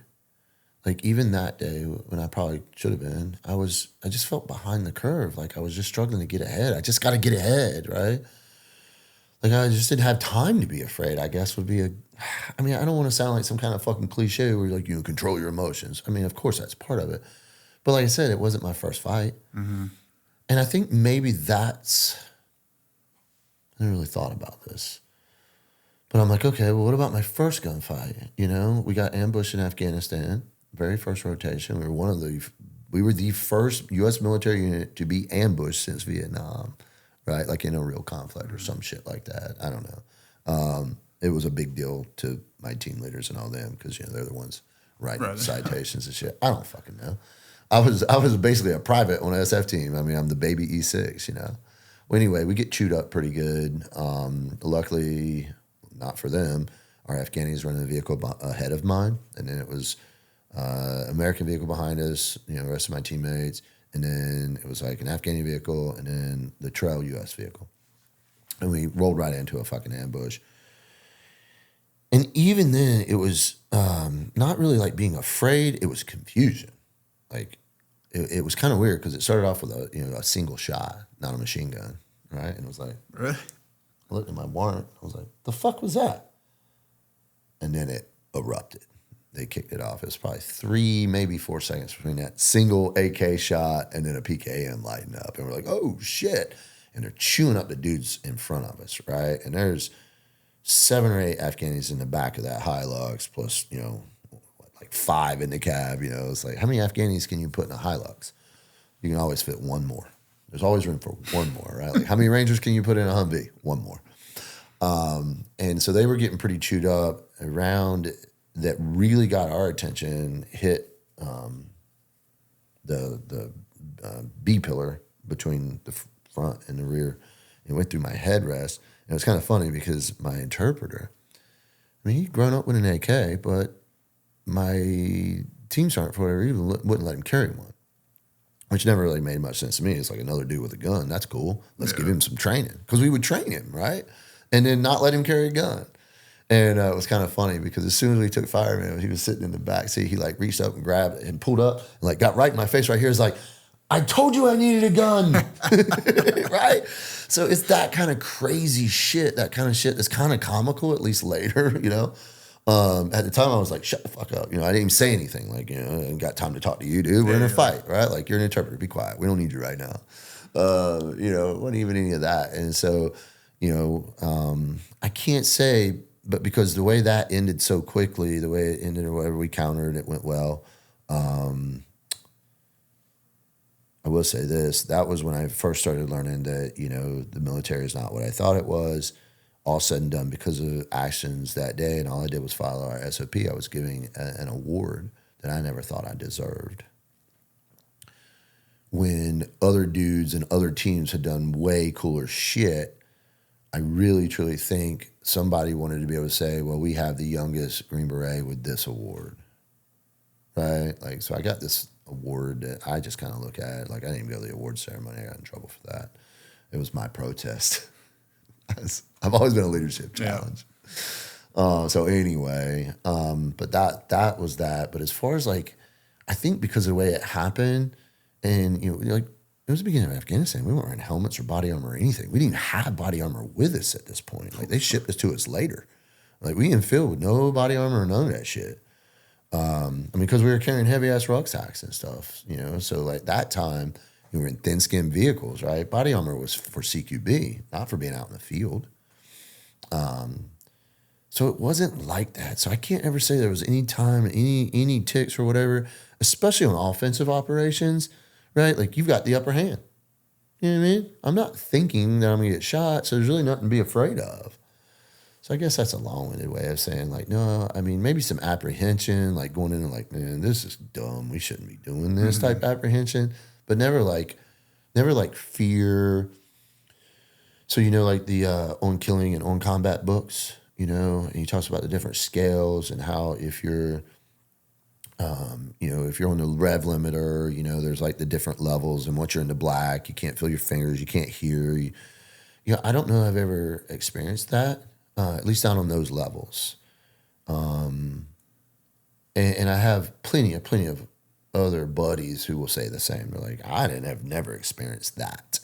And then other folks talk about it happening. So I don't think it's a one size fit all, And again, I guess in my situations, I just didn't really have time to fucking, be afraid, or at least not to the level of being shut down, And I've never even seen it except for in a couple of Iraqis. Gotten a little tick, man, and they were like, fuck this shit, and they left, right? Like, they ran out of the house. Like, turn around, like met them. Like, where are y'all going? You know what I mean? Like, should I go with you? And they were just like, screw this shit, Yeah. But other than that, yeah, man, I can't really say I've ever been like, and I I've never been afraid to jump out of an airplane. I make jokes like, I hope my chute opens. Of course, I say a little prayer like, all right, God, if my chute doesn't open, could I please burn in completely? You know what I mean? Like, I don't want to be all messed up. Yeah, how about and you make jokes like that, But like I said, my dad didn't raise me to be fearful. He didn't raise me to be like prideful or, I guess I'm not even sure how to say it, or like overly confident, I guess. Just kind of accepting. Just right. Like, just do your job. Just go. So it's a job. Do your job. Yeah. A very good friend of mine named Jake. He's a machine, man. He's a stud. He's one of the best operators, if not the best. Right? the dude's a stud. He's a soldier of soldiers, right? Like, he does soldiering, and he'll tell you that. And he's an Arkansas boy, so he kind of talks like this, and it's the world is simple to him, and it's like, well, we just got a job to do. That's it. That's the way he looks at it, and I think that's why he and I are bros, because we see the world in kind of a simple way like that. It's just some dudes on that side wanting to fight with some dudes on this side, and here we are. I wish I had a better way of explaining it. I don't know. Well, it is a reality too. I've had, like I said, with Dale being on and everything, he like met guys that when he was contracting, he met guys that he was combating literally a couple of years earlier at like this meeting or whatever, and he's like, "This guy's doing jobs." He's like, you can't hate on. Obviously, there's circumstances like we were discussing earlier where they're very bad people, but he's like, when it's another guy both doing this, it's like at some level you kind of respect and understand it. Well, and he's yeah, like, you're doing your job. That's what we were talking about. Is like, there was definitely different levels of bad guys, right? Like, if you ask the average dude we were fighting who the bad guys is, well, they're going to tell you us, right? Like, the U.S. is here for what, Yeah. And I think that's, we were talking about empathy, being able to see things from other people's points of view. And, I was always aware, that we're the imperial power. We invited we caused this problem, right? Iraq was a secure nation, a thriving nation, no crime, not a secular state, not crazy jihad or anything. And, let's face it, man, like, we love to go after dictators, but dictators are the best adversaries. They're predictable. They care about their power. So they're predictable. Had we just threatened Saddam, like, he would have done whatever we wanted him to. Yeah. But, we needed to turn off his oil, and and the Bush family had a vendetta to settle. So, I always tried to respect them. They were fighting for what they believed in. But then, like we were talking, off camera, yeah, there's definitely like a different level. Like some of the Al-Qaeda in Iraq, your Zakawis and stuff like that, man, they were extremists. Pardon me. And I think that's what scares me about extremism in America. When people start calling for, violence and death to their enemies and then dehumanizing them, right? The right likes to be like, oh, those blue-haired freaking blah-blahs. I'm like, well, they're still a human being. And they don't know what that. Right? Like, or the left is like, oh, these freaking horrible, white males with their guns. We like to say things like all the way back, Krauts, in Korea, Zipperheads, in Vietnam, Charlie, Gooks. In this war, San inwards. Mm-hmm. I came in from a lot one night, and we got our asses handed to us, and we're lucky we didn't take casualties. They got us. They were waiting on us. And we came back in, and one of my teammates was like, these effing San inwards. And I was like, ground your kit, have a seat. Sat down, and I usually would sit, at the end of the table, but he was like at the end. I went down, I sat directly in front of him, sat at, typically my little team leader seat. I was like, if I ever hear any of you, and I'm talking to him, I ever hear any of you disrespect him like that again, you will be on the next plane home, and I'll rip your fucking security clearance. Don't you ever disrespect him again. Because we disrespected him tonight, and you almost got fucking killed. And worse, you almost got him killed. It was a serious conversation. I was pissed. I was furious. And it was complacency. And when complacency is infectious. Mm-hmm. And I was pissed too because I had probably had a touch of it. I let their behavior slide when I shouldn't have. But I also kind of had a reputation for being a little hard sometimes. I was young, man. I was way younger. I didn't know how to rule with charisma. I knew how to rule with, directives. And I tried to be really good about setting the example, PT, shooting, training, But yeah, man, I'd shoot their asses, and him specifically. I was like, don't ever, because they believe in what they're fighting for. You're talking about dudes with, 12 rounds of AK, and we got, all the firepower on the planet, ISR, we got drones, we got C-130s, Apaches, we got Ranger QRF, and here these dudes are willing to fight with us. It's like I said earlier, it'd be like hopping in the ring with Chuck Liddell, man. I'm about to get my ass beat, and they knew it. So respect those dudes, because most of those dudes were fighting for what they believe in. Mm-hmm. Now, like I said, that extremist, like your Zarqawi type dudes, man, that were just mean and truly evil. That's different. Did you have a character like that you like kind of directly cross paths with, or an example that really not stuck exactly? We had the Syrian sniper. He was a big deal for. He was shooting out of trunks. He was a phenomenally trained sniper from Syria. So we chased him for a while, and it's just like. My hunter buddies that are, in rednecks watching this will know what I'm talking about. Like when you spot that one buck, in August before season comes in, you kind of start getting obsessed. Like like he's the one, right? And you're not hunting for deer, you're hunting for a deer now. And then you kind of get attached to targets sometimes, especially if they slip you a couple times, And, so then it becomes like almost personal, right? Like you're chasing, a specific entity, right? And any, intel reports come in and this and that, right? Like he was here and he was there. We missed him by 20 minutes, right? Like, so that guy, he missed us for a couple of years. And then based off some intel we did gather, freaking the Ranger Regiment rolled that dude up. Kind of cool. Rainbow freaking actually delivered that dude's sniper rifle to President Obama. No shit. Yeah. That was kind of cool. Because he was responsible for hurting Americans. Yeah. I mean, that dude was never getting interrogated. Everyone knew how he was going to end. Mm-hmm. You know what I mean? He had hurt too many Americans. I mean, not that. And it's funny, man. There's an acceptance of war, I guess, some of us have gained over time, right? Like, hey, man, we all volunteered. So it's part of it. We're going to lose buddies. We're going to lose Americans. And, earlier in my career, I'd be like, oh, this motherfucker put a bomb in and it killed Americans. And, yeah, you never lose that. But as you become more and more aware that they're fighting for what they believe in and we're the occupying force and all that kind of stuff, it's not that you forgive it. It's just you don't hold that kind of grudge anymore. Mm-hmm. You're not like, it's not it's less motivating over time. And so, like with the Iran thing, right? No new wars.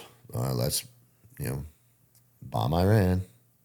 Yeah, we were talking about that in part 1, where it's like, always seems like there's another reason. Right. Yeah. We're talking about going back into Bagram now. Well, you were talking about too on Shawn's show. I said you mentioned this, and then I'd be interested, like, and we were talking about this offline a little bit. I said a lot of guys are kind of disenfranchised post career, kind of looking back. But you even mentioned even your guys' initial infill. You kind of felt even that initial like something. Yeah, man, we knew going in Iraq it was bullshit. And I've got some righteous fuckers out there that'll say, "Well, if you knew you were following unlawful orders, why didn't you?" Yeah, man, it's a little easier said than done, especially when you're a bunch of youngins who really want to go to war. And you don't. And that's a hard thing to explain to a good person, right? Like some of us want to go to war. I wanted to go to war when I was a kid, right? I wanted to be an SF dude, right? Now, of course, I can blame my dad for letting me watch Rambo when I was a little youngin'. But it's hard to explain without sounding like an absolute fucking crazy person. You're like, I actually enjoyed war, right? I mean, hell, I listened to a prayer before going into Iraq that was all about, the whole killing for Jesus and we're righteous and this and that. And it was like, hell yeah, let's get it on. It wasn't even my chaplain. Yeah, man, like, there was no gas mask, no chemical biological gear, and we're going in a country that has weapons of mass destruction. Like, we knew better. We knew it was bullshit. Because we were supposed to go to Somalia and the Horn of Africa and chase down ISIS, right? And then all of a sudden it got switched. And we're going to Iraq. Everybody was like, what? What do you mean we're going to Iraq? Who's going? For what? Like, Iraq wasn't on anyone's radars. Mm-hmm. And so, yeah, man, we knew. And then so looking back, right, like the estimates are anywhere between 500,000 and 1 million Iraqis died at our hands.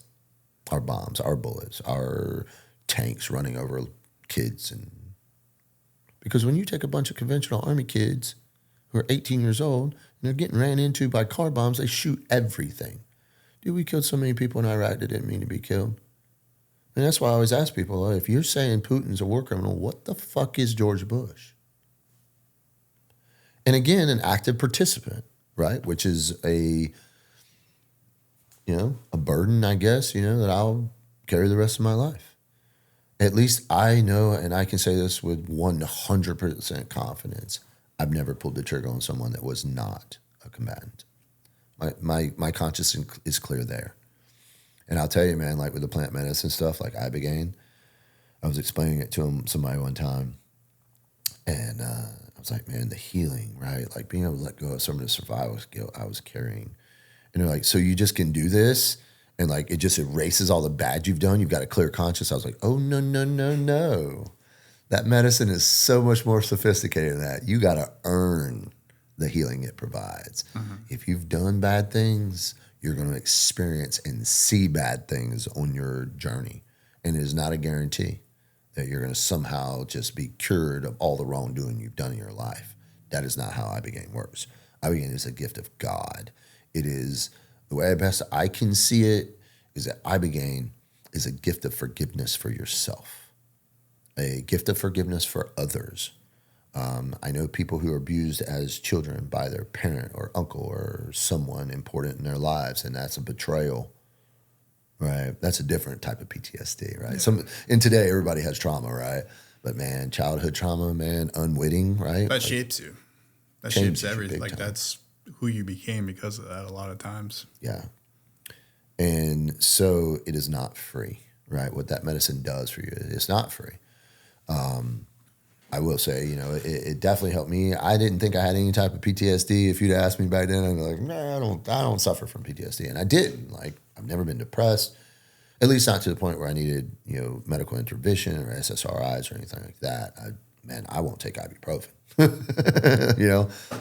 Tylenol. Yeah, if I get pregnant, I don't have to worry about, giving my kid autism because I don't take Tylenol. Yeah, man, I try really hard not to take any pharmaceuticals, man. I don't trust any of them.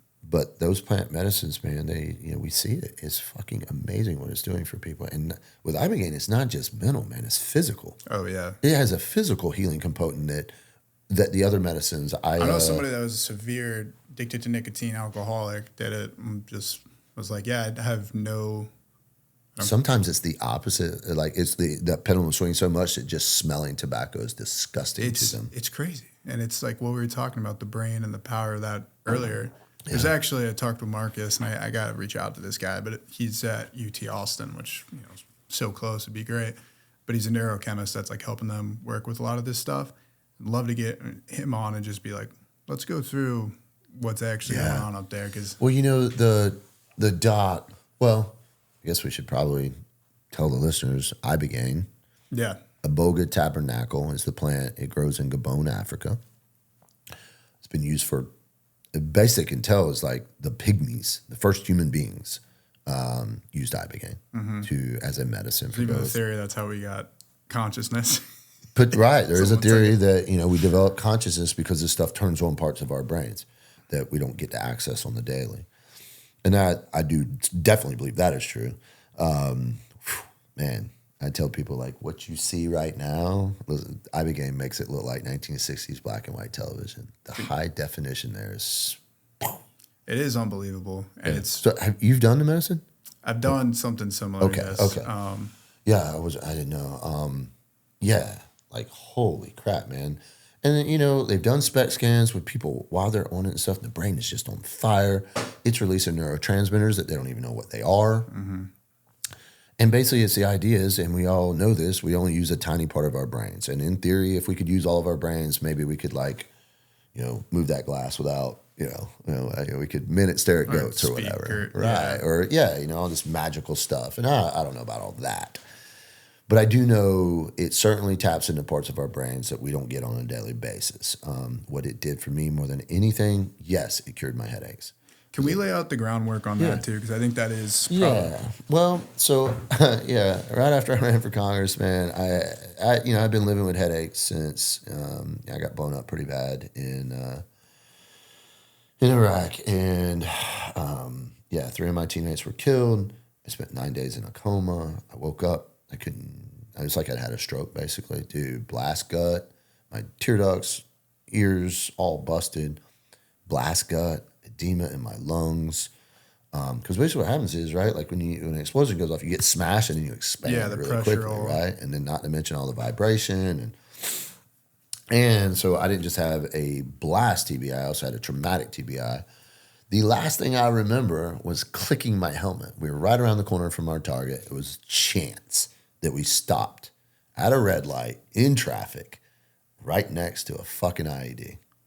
And they ID'd us and cacked it off. And it basically blew the car in half, blew us across and down an alleyway. And I don't remember any of it. I think I kind of remember being in the hospital, but I'm not sure. It's cloudy. I don't know if it's my imagination or a memory or what. But I'll tell you, man, it's pretty amazing. So, I lost most of my memory before that day. Like, I couldn't remember high school. I didn't remember people I grew up with, girls I had dated, former teammates, no recollection, gone. And so later on, I had a neurologist say, hey, as I started getting memories back and stuff, he's like, you didn't lose your memory, you lost access to them.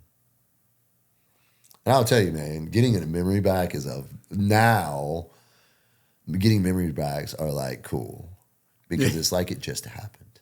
That is neat. The last one happened. I was with my rancher buddy in Montana, Raymond, and I don't remember what it was. It was something stupid, and I was like, I'm like a little kid, and he's looking at me like I'm a weirdo, and I'm like, holy crap, man! I just had a recall of a memory. And I was like, and by the way, that's what it looks like when this happens, man. Because sometimes it's not good memories, but sometimes it's nothing memories. I'll give you an example. I could not remember my childhood home. It burned down when I was a freshman in college.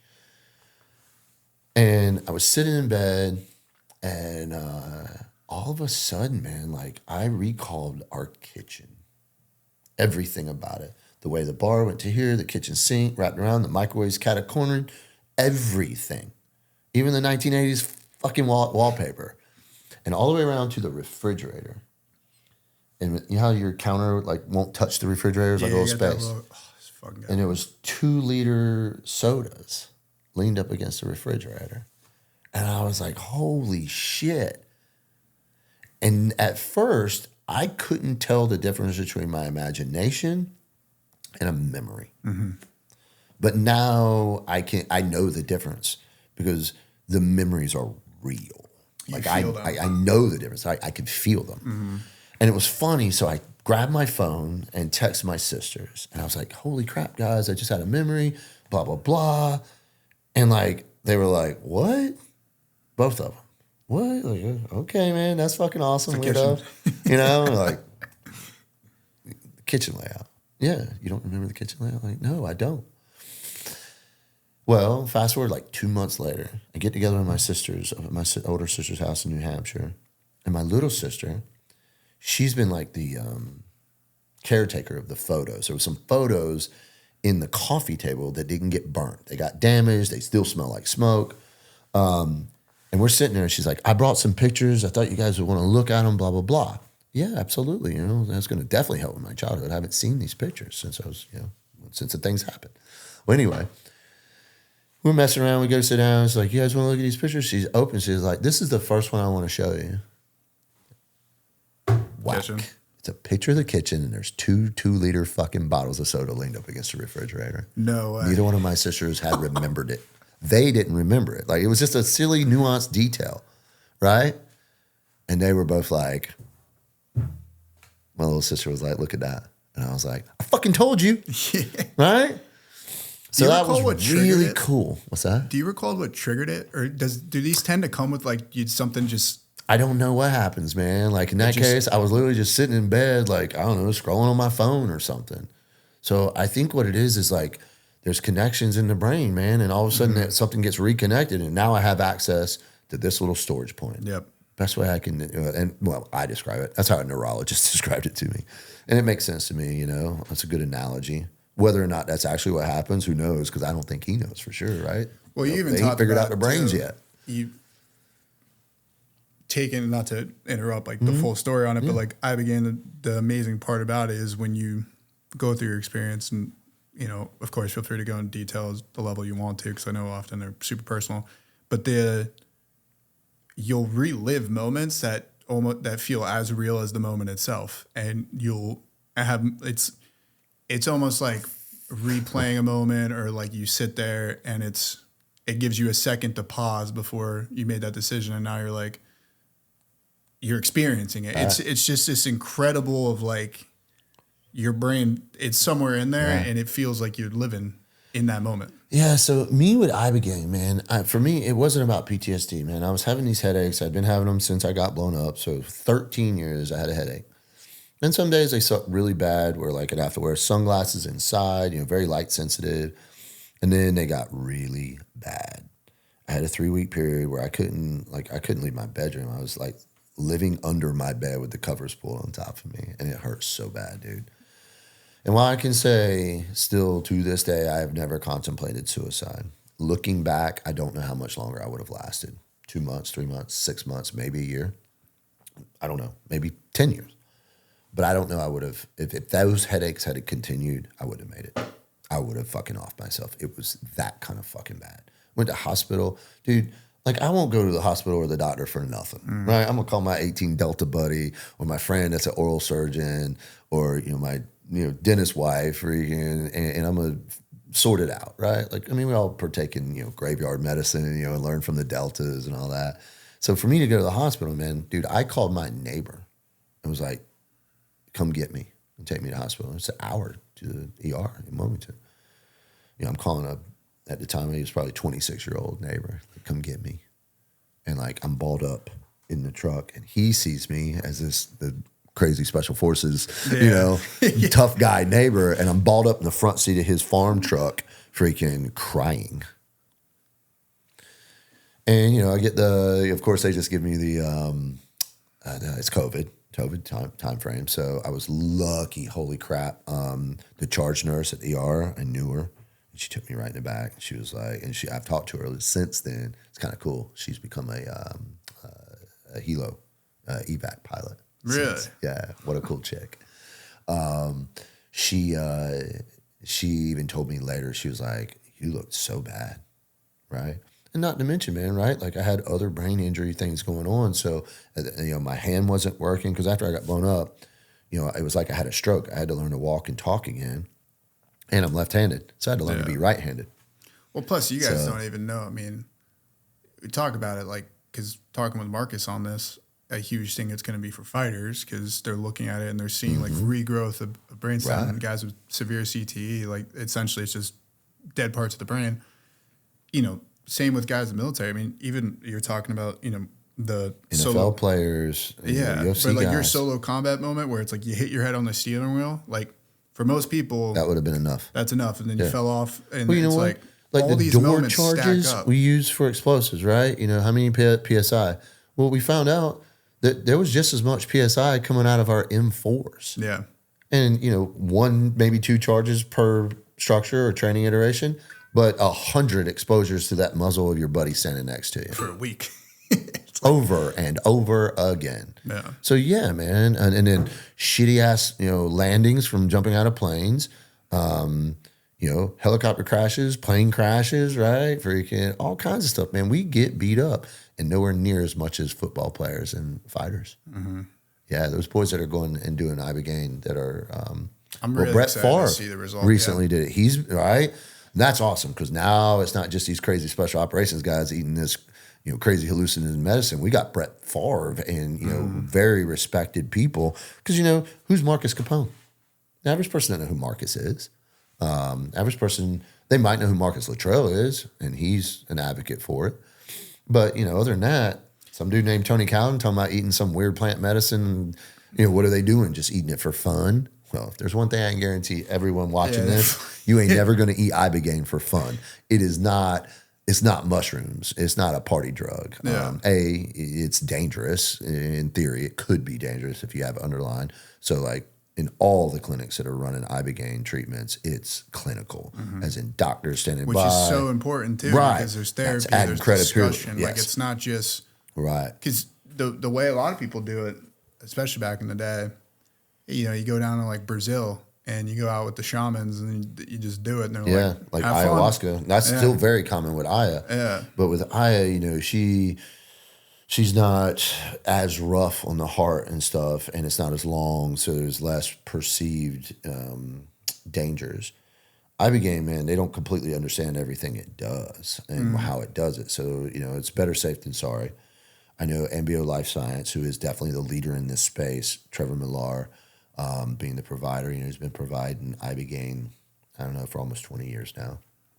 And, I guess, the way it really got started was Ibogaine resets the receptor sites for, any receptors that have been downregulated. It cures opium addiction. Fucking cures it. Just like tobacco and alcohol. It's, Guns N' Roses had that song, Mr. Brownstone. I used to do a little, but a little wouldn't do it. So the little got more and more. Heroin. Mm-hmm. And so that's what happens as cigarettes or any of those substances, like there's a receptor site. And I guess a good way to explain it is like a parking lot or the parking space, right? And receptor sites, as the parking spaces get full, well, where does the remaining overflow traffic go? Well, in your system, right?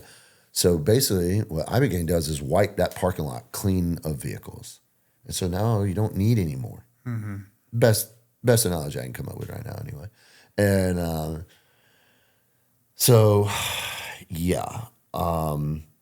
my buddy Johnny Primo, SF dude, complete psychopath.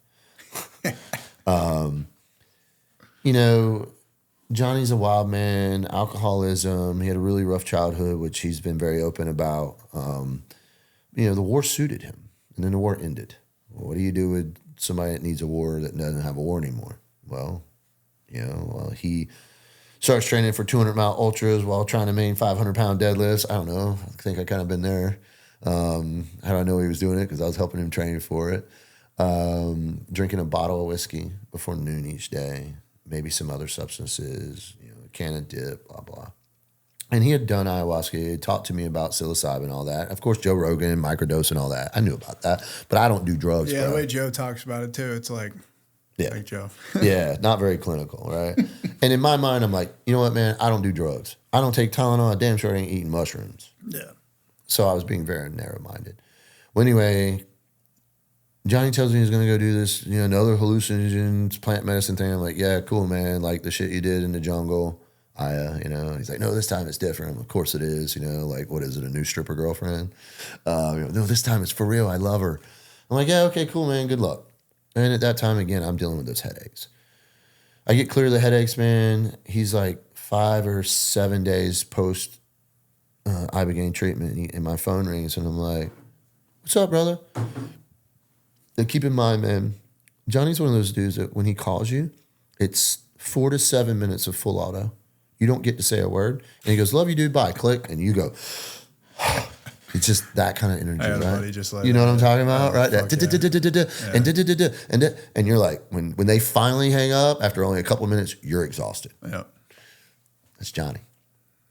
I see him, and I'm like, I'm interested, obviously. I want to know what happened. Yeah, tell me about this crazy shit you went and did, right? And I answer the phone, I'm like, hey, what's up, brother? Dude, I don't even recognize his voice. If he had not started out with like, oh my God, bro, you won't believe this Ibogaine experience or whatever he said that let me know it was him, I don't know that I would have known it was him. Had he called me from another number, I don't know that I would have known it was him. His voice was soft. It was calm. He was speaking slowly. Like tension had been released. Hey, bro, what's up? It was the most incredible thing. I'm so grateful. He's using words that I've never heard come out of his mouth, right? And I'm almost like, who the fuck is this? And because I was in my truck, I pulled up into my driveway and I was scared I was going to drop his call because I was so intrigued, man. He's talking 2 hours, 2 hours and 42-minute phone conversation, and I barely said a word. I just listened. He talked about from the time he got off the plane in San Diego, the time he got picked up at the hotel, drove to Tijuana. They do a traditional Native Mexican sweat lodge. It's like a sauna, help you dehydrate, push some, purge out, because they are trying to detox you. So if you have taken any SSRIs or something like that, they're trying to help push that stuff out, because Ibogaine releases a flood of serotonin, and serotonin saturation syndrome is a concern. It can kill you. So you can't be on SSRIs or anything like that, kratom, anything that produces, and they drug test you. As soon as you get there, you take a piss test, a blood test, and you do it again before the day of the medicine, right? So anyway, he tells me all this stuff. Talking about the food. He's like, bro, I've never had food so good. And the chefs are amazing. And I'm like, yeah, I'm still got a headache, dude, So anyhow, he tells me all about it. I'm like, dude, that is wonderful. And I'm like, you know what? Tomorrow this dude's going to drink a bottle of whiskey and do an 8-ball of cocaine. And he's just going to be back to being fucking Johnny, And he's, like I said, one of those people who probably is just like their own worst enemy. And that's not what happened. Like, he's still not drinking. He's, this is what, 4 years later? Mm-hmm. Well, anyway, as he continues and he goes, oh, and you know what, bro? Because he's been blown up a few times too. He goes, I don't have a headache. My headaches are gone. And I went, what? Say that again? Tell me that part again. Yeah, man. My headaches from my TBI, man, they're fucking gone. I met people who were, wait, stop, Johnny. I want to know about that. Yeah, my headaches are gone. And I'm like, how do I sign up? I was desperate. I was going and doing HBOT therapy, high pressure oxygen therapy. It's a supplemental. It makes you feel good for a while. It's a Band-Aid on a hemorrhage, right? That's why I get pissed off at my congressman. He's all about promoting HBOT. And I'm like, how about you stop being a pussy, you spineless, anyway, and get behind the stuff we need. Last year, the FDA shot down clinical trials for MDMA, which we know cures PTSD or can in many cases. Marcus was pushing in Austin, too. He was like trying to get Texas to open up the first clinics. And I was like, anything you need me to do. I mean, not that I have like power. I was like, let me know, because ketamine. I'm like, dude, why aren't you getting behind that? Oh, because he's a medical doctor and he's worried about his license and he doesn't want to jump on board, right? History says it's bad and dangerous. Right, so it's like, no. Yeah. I mean, let's face it, man. The medical community in the United States and modern Western medicine, they're great at fixing broken shit and trauma, but health and welfare. I mean, look at your average doctor. We're great at broken bones. We're not good at the mental part of it. Right? I mean, the food pyramid and all that, right? Like, here, poison your kids. Yep. Well, anyway, we digress. So I was like, how do I sign up? He tells me about vets. I dropped my application. I talked to Miss Lori, amazing human being that worked for vets, and did an interview. And she gave me a date. And like I said, I was doing HBOT, you feel okay. Like, I was on a dive team, so we have the draggers, the rebreathers, you breathe pure oxygen. Mm-hmm. And like, dude, after a hangover, man, you go freaking grab, one of them oxygen tanks and just, and it helps get rid of it. Well, that's kind of all HBOT does, right? So I was dealing with that shit. I'd feel okay for a few hours. And then by then, 4 hours later, my headache was back. So I get my date, I go down there, did all the stuff and things. And, yeah, man, when the vision started happening, and it's the thing, and Trevor Miller, he has a Canadian spelling, Millar, and I still mispronounce it. But Trevor Miller, he explains Ibogaine is kind of like a roller coaster. Like, hey, man, if you try to fight it once you're on it, you're still on it until it's over. Don't fight it. Submit. Mm-hmm. And I know control freak type people who have not gotten an amazing as much out of Ibogaine as maybe I have or someone who truly submits to it. I was desperate, dude. I wasn't afraid of it. I didn't care. I was like, wait, I mean, if Johnny can do it, and if that guy can do it, and all the other dudes I have now found out have done it, because back then, it was still kind of hush-hush, dudes were afraid to say. It's still hush-hush, too, which I hate, because every guy I have on the show, I'm like, and that same thing that what Shawn said to you, I'm always like, hey. Once I talked about it with Shawn, I don't give a fuck. I'll talk about it. I've even heard some guys say like, oh, psychedelics are a portal to hell. And I'm like, you've clearly never done it, because this is the opposite for me. I have never questioned my faith. I was raised in a Methodist church. Now, there's been times in my life I wasn't super faithful, but never once have I been like, why God or anything like that. Like, I believe what I believe, and I'm okay with it. That's why I don't fear death. I believe that's why I don't fear death. I'm okay. Like, I just accept reality for what it is, and my faith is what it is. No, man. The voice of God, I've heard it. And Ibogaine opened that pathway up so I could. I guess one theory could be, right, like we only see this much of the visual spectrum. We only hear this much of the audible spectrum, right? Like bees and snakes can see IR and we can't, right? Mm-hmm. Supposedly there's some new eye drops that allow us to see better at night. Yeah. I just recently heard about colors that. As well. Lets your brain process colors a little bit differently. Right. And I'll tell you, man, there are colors on Ibogaine that don't exist here. Mm-hmm. Like that orange, dude, the orange on Ibogaine, it is incredible. So my visions, and this is how insane Ibogaine is. And again, it grows in Gabon, Africa. It's the only place it'll grow. But as my visions started, man, they came on pretty fast. And you're laying, on a mattress on the floor, like a little foam mattress, right? Like, you move around and stuff on it, so you're not like on an elevated mattress. They put you on the floor. You're hooked to an EKG and heart rate monitor and all that, or the EKG. Monitors everything. They have IVs standing by, et cetera, even anti-nausea medications and stuff, because it can make you sick. It makes most people sick. So immediately I started seeing a little bit of disturbances and stuff like that. So I threw up a little bit. I was like, whew, all right. Put my mask on. So light can interfere with the vision. So you put a sleep mask on.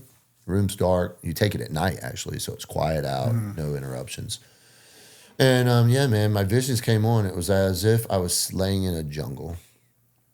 My mattress turned into like a mattress of grass, and my little throw-up pill and my water bottle turned into basically like a, like those blue and white speckled teapots, camping teapots you can get at Walmart. Like one of those, but it was all banged up. And it was basically a ceremony going on around me and in front of me. There's a fire down at and there's people dancing around the fire, and they're all black. Clearly African. I did no research about Ibogaine before I went. I wanted to be a blank slate. I didn't want to know nothing about it. I was not interested. I just wanted my headaches to go away. I had no interest in the roots or where it came from or whatever. I really just assumed it was like ayahuasca and from Brazil or somewhere, or maybe peyote, Or you know? LSD made in a lab. And Yeah, I don't know. I didn't care. I was desperate. Well, it's from Gabon, Africa. And I'm in the ceremony in this triple canopy jungle. And I'm just like, what the music? And this woman comes up to me. She has a baby and she's like dancing and stuff. And, you know, I kind of sit up and you don't realize it. Like, you're really sitting up, right? Like, you'll even see, you know, like people take their mask off and look at it. Like, you can see through it. Because the visions make this look like 1960s black and white television. It's so high definition. And it's from here to here, man, peripheral to peripheral. Oh, you're in it. Yeah, you're in it. You're overwhelmed by it, right? Well, not overwhelmed by it. It's just all encompassing, right? I never felt overwhelmed. But anyway, it was weird because the shaman, the main guy, had like this distorted face. And I never made much note of it because that didn't last very long. That vision didn't. I immediately transitioned over into this space, this open space. But on my plane ride home on Friday, so this is take the medicine on Tuesday night. Yeah, at least if you start on Monday. And so the main guy, his face was white and it had like, it was distorted and I didn't understand. You know, like I didn't understand what the significance of the whole thing. Let's see here. So on my way home, not spelling it right. On my way home. I'm going to throw up the image on the screen too. Okay. Where is it?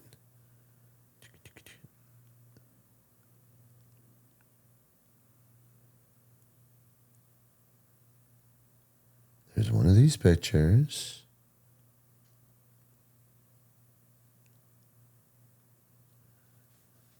The No Breedy shit. Tribe, the curators of Ibogaine. They wear, during these ceremonies, they wear hand-carved masks out that is carved out of the Iboga tabernacle, bark of the tree. Bro, I've never seen this shit before in my life. I have zero input, nothing, no knowledge of Gabon, Africa. I've never been to Gabon. I've been to Africa, but at this point, never been to Gabon. I still have never been. I had no clue about the Breedy tribe, never heard of them. And I had a vision. That exact mask. And dude, I'm on the plane ride home and I see this mask because I just Googled Breedy tribe. And I realized my vision was them. Dude, I'm sitting on a plane crying like a baby. Like just overwhelmed. Like, what the, you know? It was like a perfect introduction to it where it was kind of like welcome, you know? And so there are theories that memories can be handed down in DNA. So the theory is we all have some sort of recollection Of those of early. Gabon, Africa, because that is potentially where humankind started. I don't know. I'm just saying it out loud. I'm not telling the audience I believe all that, but I'm just saying We're checking Ibogaine, I would have told you what I just sounds insane. Post Ibogaine, I'm telling you it's what I experienced. Mm-hmm. And so therefore, my biggest takeaway from my first trip of Ibogaine is I learned so much, and the number one thing I learned is I don't know anything. That's what I learned. Mm-hmm. Well, then, like I said, I got to see heaven. I had a guide. He appeared. He scared the shit out of me. I thought he was a demon. Come to find out, he was the opposite of that. Very much the opposite of that. He never spoke to me, but I knew what he wanted me to do, right? He didn't use words. It was just, it's me, right? Like, it's my brain. I just knew what he needed me to do. He showed me heaven from space, and it was the most beautiful thing I'd ever seen or felt, right? So these hallucinations aren't just visions, man. They're emotions, they're feelings, and they're powerful. And so while I went into Ibogaine with no other intention of asking it to help with my headaches, it had a little more in store for me. I was toting around way more survivor's guilt than I would have ever admitted or was even aware of. You know, I had had 5 dudes under my watch get killed, 3 in the explosion. And while there's nothing I could have done, right? But, you know, the Ranger Handbook tells me, and that's my Bible for leadership, right? That the leader is responsible for everything that does and does not happen. So in my mind, if I have adopted this theory on leadership, like my mind can't help but to somehow think I had something to do with it, right? Like we got stopped in traffic that day, man. I didn't pick where we stopped. I didn't pick that we, you know, we're going to a target, man. Well, one of my visions was I was sitting there and there's my 3 guys, my boys. And so they were Kurdish. They were my Pesh. I lived it with them, man. I lived with them. I loved them. They were my brothers, right? Like the reason why I didn't come home very much is because I lived in fucking Kurdistan. It wasn't a rough life. And I had my brothers. Well, you know, one of the guys was the sergeant major of the unit and one of the guys was his son. Yeah, that family took a fucking ass beating that day. And they came to me in the visions and in Kurdish, which I do not speak because they spoke such fluent English. You know, these are all Barzanis, man. They all spoke clean English. Most of them were educated in the UK and stuff like that. These guys had college degrees and stuff. They were not idiots. They were some of the best soldiers I've ever worked with and as good as any American SOF. They were studs. Mm-hmm. Of course, the SEALs had them, Dev Group had them before us. They were the initial trainers of them, and so they're all in the program. You know, they're all jacked. TRT'd but up. they had great equipment, right? They had much better equipment in many cases than the average SF team because, you know, agency funded. But anyway, they came me in those visions, dude, and they, in Kurdish, told me they were okay and that they were with God. And let them go. And he reached over and touched my hand, and it felt just like if I reached over and touched your hand. It was as real could have ever felt. And it's all happening in here. It took me a little bit to even talk about that because I couldn't, even now, you see, I tear up a little bit. But for a year, I couldn't talk about that part of my visions because I would just cry like a little fucking baby. And I wasn't sure about it. It didn't make sense. Like, how could I possibly talk to dead people? And feel that real, too. That, man, crazy real. And so you talk to guys like, Johnny, in his case, his mother OD'd, and he got a chance to talk to her, you know, and have closure. Crazy, right? And you know, it's funny, man. Used to when I first got back from my first journey on Ibogaine, I would be like, "You want to hear about it?" And people would be like, "Yeah." I'm like, "Are you sure?" Yeah. I was like, "Well, check it out. It's going to sound crazy." And they'd go, "No, no, no." I'm like, "No, I'm telling you, what I'm about to share with you is going to sound fucking crazy because it's fucking crazy." Mm-hmm. Right? I'm like, I'm about to sound like a crazy person.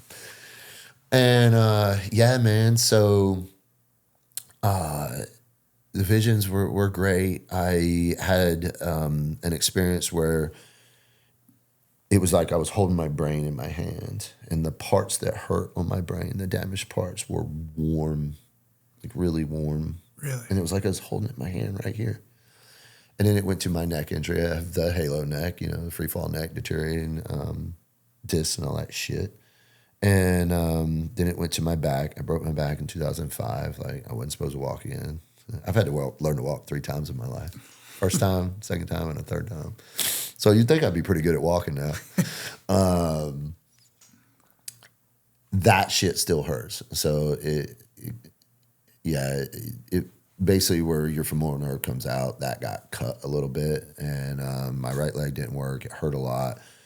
It's been a few years that it'll flare up. The last time it flared up, I was out on the range, mm-hmm. and I was in the prone zeroing a rifle, and I couldn't get up. I had to crawl into my truck, and if I expand out, it'll stretch that nerve. It hurts crazy.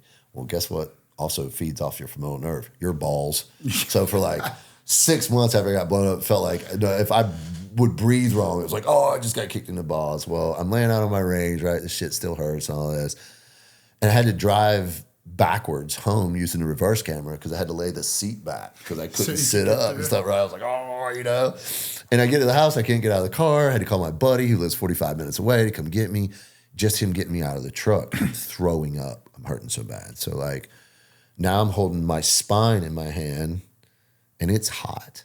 And then I have a rod in my left femur from where I broke my femur. And dude, I was holding that rod and fingering. So I sheared off the bottom screw in that rod because I was doing stuff I wasn't supposed to be doing before it was healed. And that leading edge is still in there. They backed the screw out, but the leading edge is still in there. So they can't take the rod out without going on the inside of my leg, boring around and trying to take this leading edge of a screw out. So I was like, what do you want to do? Leave it in there? They were like, yeah, I guess leave it in there.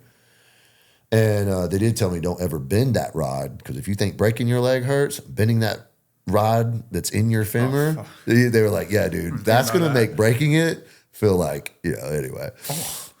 So all of my injuries, all the way down to the my second metatarsal, I broke it getting out of the water in a triathlon.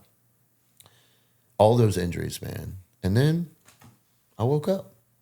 Trevor's sitting there. He's like, hey, buddy, what's up, man? I'm like, what's up? It had been, like 14 hours, gone in minutes. But did it, because like my experience and like understanding, like guys have heard too, it's like that 14 hours feels like minutes and it also feels like years. Yeah. Yeah. It's like I said, Ibogaine's a little rough, right? The concept of time just. No, you have no concept. When you come out of it, you're like, that felt like minutes, but when you're in it, that feels like years. Yeah, that's correct. Well, I was lucky. So they say after you do your journey, as you start to come off of it, they call it the gray day. It's like an Ibogaine hangover, but it's not like a hangover, right? You're depleted. You're feeling kind of depressed. Just worn out. Not like depressed, like, oh, I feel depressed or suicidal, like just exhausted. Because it's like, after today with the podcast, we're talking a long time, we're having conversations, we're thinking. Brains, yep. You're going to feel tired after. Like it's. And that shit turns on parts of your brain and thinking you've never used. Yeah, that you've never used before. Yeah. Well, I didn't have a very much of a gray day, man. It was funny, small world. A dude I had known 10 years prior was there, a SEAL. We were sharing a room. And my experience did last longer than everyone else's. So I came down to the room. He had already eaten and had taken a nap. And he looked at me. He was like, bro, you look like spilled fuck. And I'm sitting on the edge of my bed. And I looked at him. I was like, because our bed's like, we're facing each other in this room, like a little T intersection as you come in. I looked at him. I was like, I don't know what that means. But yeah, dude, I feel like hell. I napped for a couple of hours, got up, and was like, I'm ready. Let's get it. I felt wonderful. So my gray day was not that bad. I was hungry. I wanted to eat. I think it was a lot with the physical kind of benefit too. A lot of people don't have an appetite for a couple of days. I was hungry. Yeah. I went upstairs. I was like, hey, what's up, guys? How long till food? The chefs were like, oh, man, it's going to be a little bit. We'll make you a smoothie. Yeah. Well, I didn't have taste and smell because of COVID. This dude hands me a strawberry smoothie. And, dude, I'll tell you, man, I don't like fruit. I don't like fruity desserts. I don't want a cherry pie. I don't want, dude, like when it comes to sweet stuff, I want like a chocolate chip cookie or a piece of chocolate cake, right? Fruits and desserts, man, keep that shit. Smoothies, don't care. As a kid, if you offered me fruit or broccoli, I'd have took the broccoli. Just don't like fruit. This dude hands me a strawberry or at least a red colored smoothie, and everything down there is so pure and clean and everything. I took a sip and I was like, bro, have you tried this? Like, this is so good. I'm talking to the dude who made it. He's like, yeah, man, I've tasted my smoothies before. Like, no, you gotta try this one. My taste and smell came back and I still have it. So you lost it from COVID and it got back from? Within hours, it was back. Holy fuck. Yeah, so you're only talking, I'm less than 10 hours post, visions. And Ibogaine stays in your system, and at least it turns into nor-Ibogaine, which is the healing medicine component, at least the way I understand it. Don't quote me.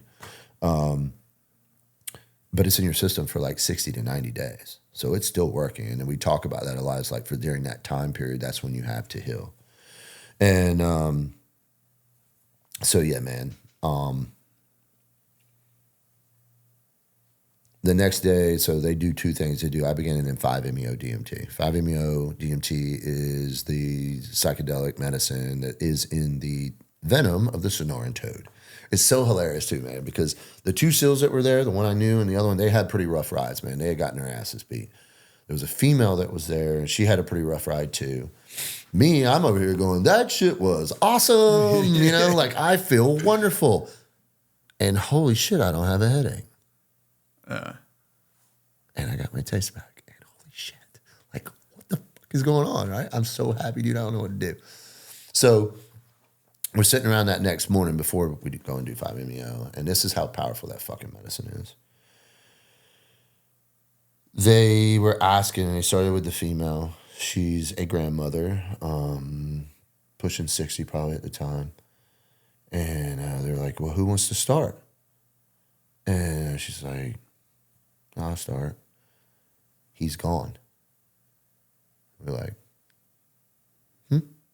He's gone.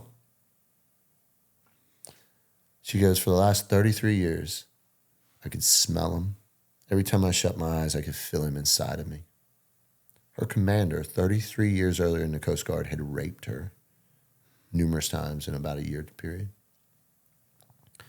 She goes, for the first time in 33 years, when I close my eyes, he's gone. He's gone. I still talk to her. She's an amazing person. She actually runs a nonprofit to teach students to surf. She's got pictures of her. She's a 60-some-year-old little redheaded granny, and she's like surfing big waves in Hawaii and stuff. And so, like, one of the beaches in San Diego, if you're a vet, you want to learn how to surf, she will put you in a wetsuit and teach you to surf, man. She's awesome. Her story, too, man. That's, again, a way to get this more public mainstream is, like, bro, sexual assault survivors, someone that, yeah, man, if it can help. Like, again, an involuntary type trauma. Like I said, I still think war is a little easier to deal with, right? Because we volunteer for that shit. I think there's a component when it's involuntary and forced upon you. It's different.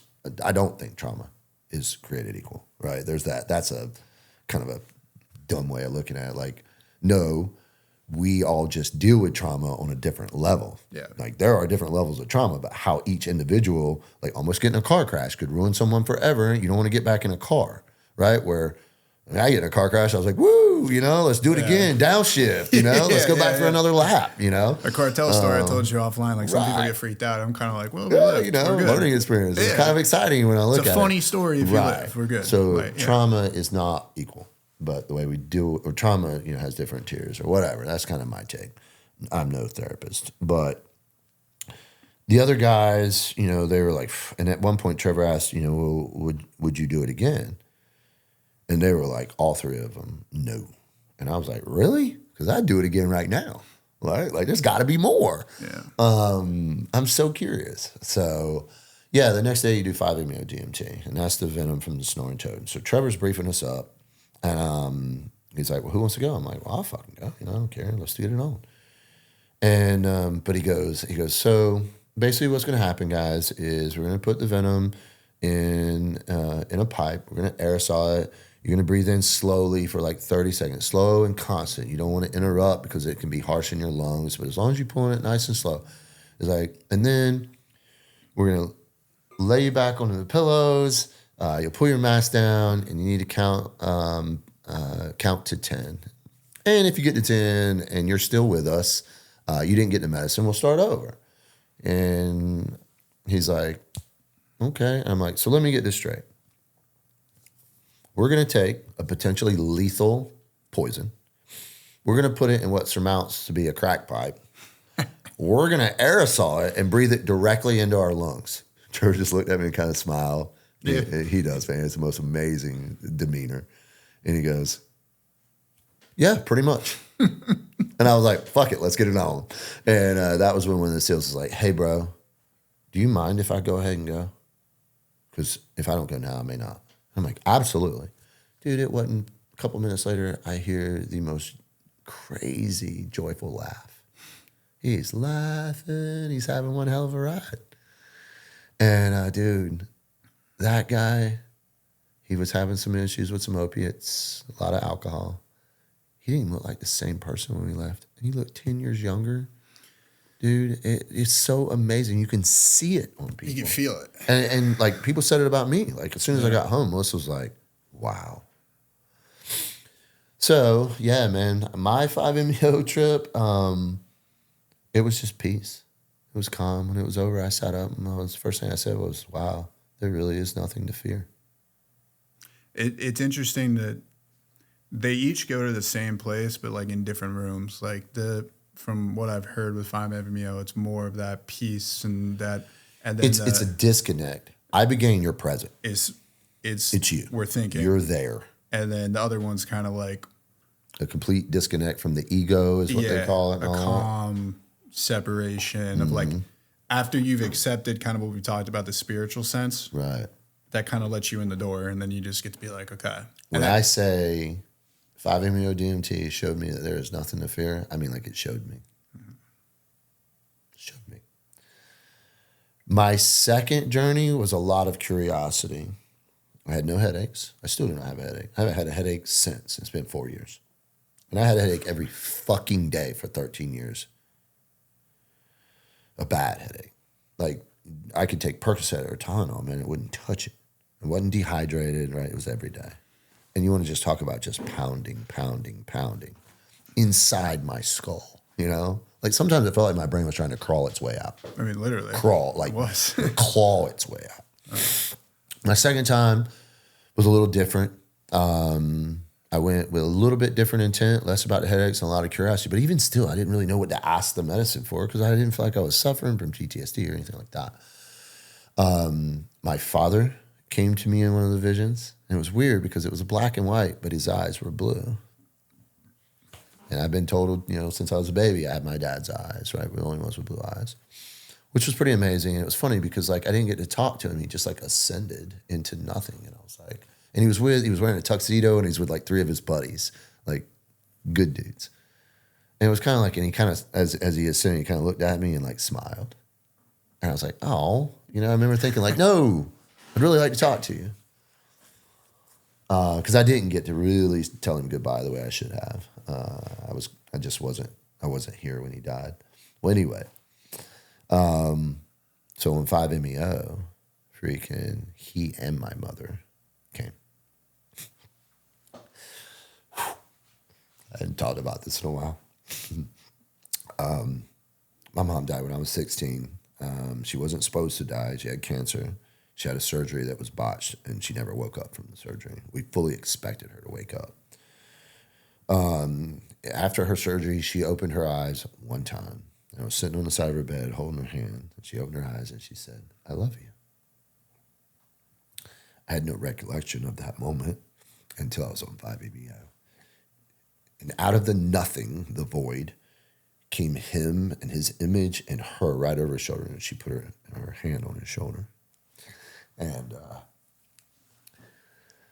she smiled, and I had a full recall of that moment while on 5-MeO. Really? And it was fast. Like, I mean, it all happened really fast. And hell, I was on that trip, I was only under for like 4 minutes. And again, it's like, it's all the time in the world and none of the time. It's so weird. It's so hard to explain. Yeah. And so the last thing I saw of her, it's like calm static. It's just quiet. Not even static, it's just quiet. And she, obviously I saw that memory and I know it's real. And someone else was in the room when it happened and they were like, yeah, that's exactly what happened. And she said, I love you. There's no voice, but I could see her say it, and her and my dad just disappeared back in the void, and I woke up. I was like, and there's the angel Ruby. Ruby's one of the nurse practitioners with Ambush, man, and she's a fucking angel. I mean, she's just a beautiful human being, man. Freaking, she's been important in all 3 of my journeys. My last journey, I went down. Trevor asked me to go down and record a documentary they were doing. And I was like, absolutely. This time, real intent. So since Ibogaine, lots of cool shit has happened in my life, right? Just because of the way I see things and the open-mindedness. And because my now wife at the time, you know, girlfriend, she's my ex-girlfriend now, she wouldn't marry me. She didn't see a future with me. Not that I was going to do something stupid, as in I just wasn't going to live that long. Mm-hmm. Right? Deployments, risk-taking behaviors, all that stuff. And so she had a pretty rough childhood and stuff, and like the one man, her father, that was supposed to take care of her, abused her. And so she's always wanted to keep me at arm's length. Well, she saw the differences in me. She saw how I was becoming gentle. I was starting to address her needs and truly And I think I talk to young males about this. I'm like, you know, you think you're protecting her from the bad guys. She's actually afraid of you. She was afraid of me. She was afraid I was going to hurt her because the most important man in her life, or what should have been, hurt her. So she was, and so when she would get angry, man, it's fight. There is no flight in her. So a little bit of trigger, man, and she can be just mean, like not say mean things or anything, just it's rage. Yeah. And in a lot of ways, man, I mean, pure emotion is beautiful. In a way of defense. Right. Like my wife is fucking a beautiful human being. Like not just physically, she is a beautiful human being. And, but can be obviously protect herself. And I could never wrap my head around why she couldn't control her fucking emotions, right? I come from SF where we control our emotions, right? If I'm cold, I don't have to be cold if I don't think about it. You know what I mean? Yeah. Like, and in my head, I'm like, this girl's a fucking genius. Why can't she control her emotions? What are you serious? Well, come to find out, she couldn't and can't because, when people go into that, like I think the terminology is survival mode.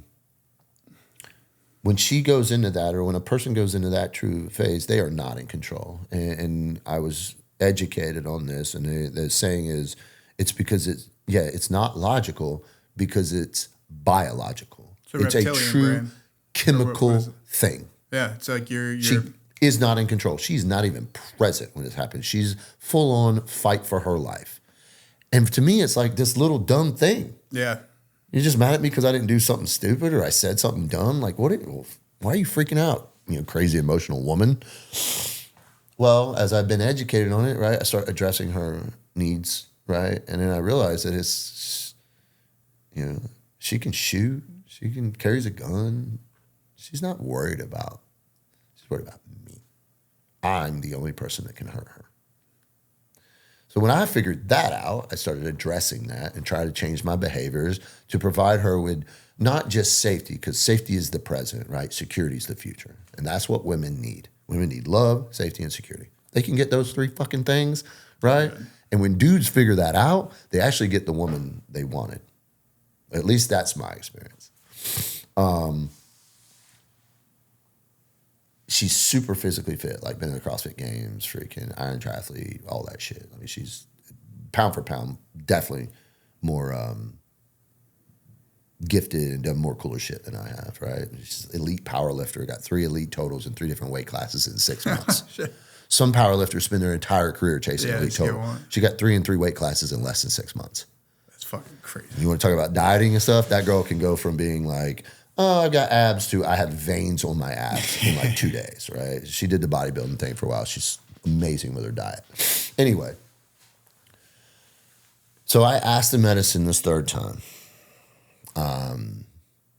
to please help me understand what it is she's experiencing when she's in that state. Well, fucking be careful what you ask Ibogaine for. You felt the state. Because I had about a 40-hour trip of that stuff kicking the living dog shit out of me. Ibogaine showed me 2 things I had never experienced before.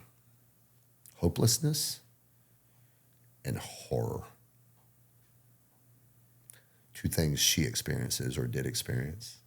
And those are 2 things I had never experienced before. I've always got a goal, a purpose. I've always had a future. I've never had a time in my life where I didn't have a future that I could see and a plan, dreams and hopes. Ibogaine took that shit from me. My visions were not nice. They weren't bad. They were just chaos and exhausting. They wouldn't stop. My first 2 experiences, I had to have mask on, eyes open to see. Dude, mask off, eyes open, eyes closed. Dude, I had vision on my hand. I had vision on the wall, vision on the ceiling. It was just chaos. And again, nothing horrible. Just I couldn't get a break. Just a lot. Yeah, and they're all coming at me. Kind of like what you were saying earlier with the gunfight, where it's like you're just running, but there's nowhere to run to. Like that, I've tried to describe it like, imagine if you put TVs all around, in depth, all around, and then like crank the volume up and just put chaotic shit and like, some dude talking over there and, some freaking airplanes flying over here. That's what my visions were, man. And it was just chaos. It was crazy. Mm-hmm. And at one point, I took my mask off. I'm throwing up. I'm purging, man. I'm like 8 hours into it. I'm still throwing up. They gave me an IV anti-nausea medicine, which helped a little bit, but I'm just, dude, my pail that I'm throwing up in, I'm like on my hands and knees, my pail turns into like a hole to hell. And I'm like trying to push myself back out of it. Dude, I flipped my mattress over. I pulled my IV down. I flipped the EKG machine. And I got my eyes open. And so Isaac, one of the providers, man, he's hilarious, man. He comes running up to me. He's like, bro. And I'm like, oh. I'm still here. Oh, I'm not falling into hell. This is cool. And he's like, well, early in the night, so each time that I'd done it before, I had to get a booster, right? So they do, I think it's like 13 milligrams per kilogram of body weight or something like that. And like, I just need 14. I need a little bit more to really get the experience. So early in the night, I'd asked for a booster because it was taking a while for it to kick in, and everybody else was already in that space. I mean, you can tell. And you've done it before. And I'm looking at, everybody else's EKG and heart rate monitors, and I can tell, their heart rates are elevated, blah, blah. I know they're tripping. Some of them are talking and moving, whatever. And I'm still sitting there, and I'm like, huh. So I asked Isaac for a booster. And then he said, hey, let's get you up, walk around. He's like, hey, man, this stuff's pretty potent, freaking. Let's just give it a few more minutes. And it hit me. And so some 8 hours later, as I'm trying not to fall into this trash can of hell, he looks at me and goes, you still want that booster, man? And I laughed. I was like, fuck no, dude. And so I asked the medicine. I was like, hey, man, just please cut me some slack. I just need a breath. I need to catch my breath. And I'm sitting there on my little mattress, right, all hooked back up and stuff. And I'm just kind of sitting there.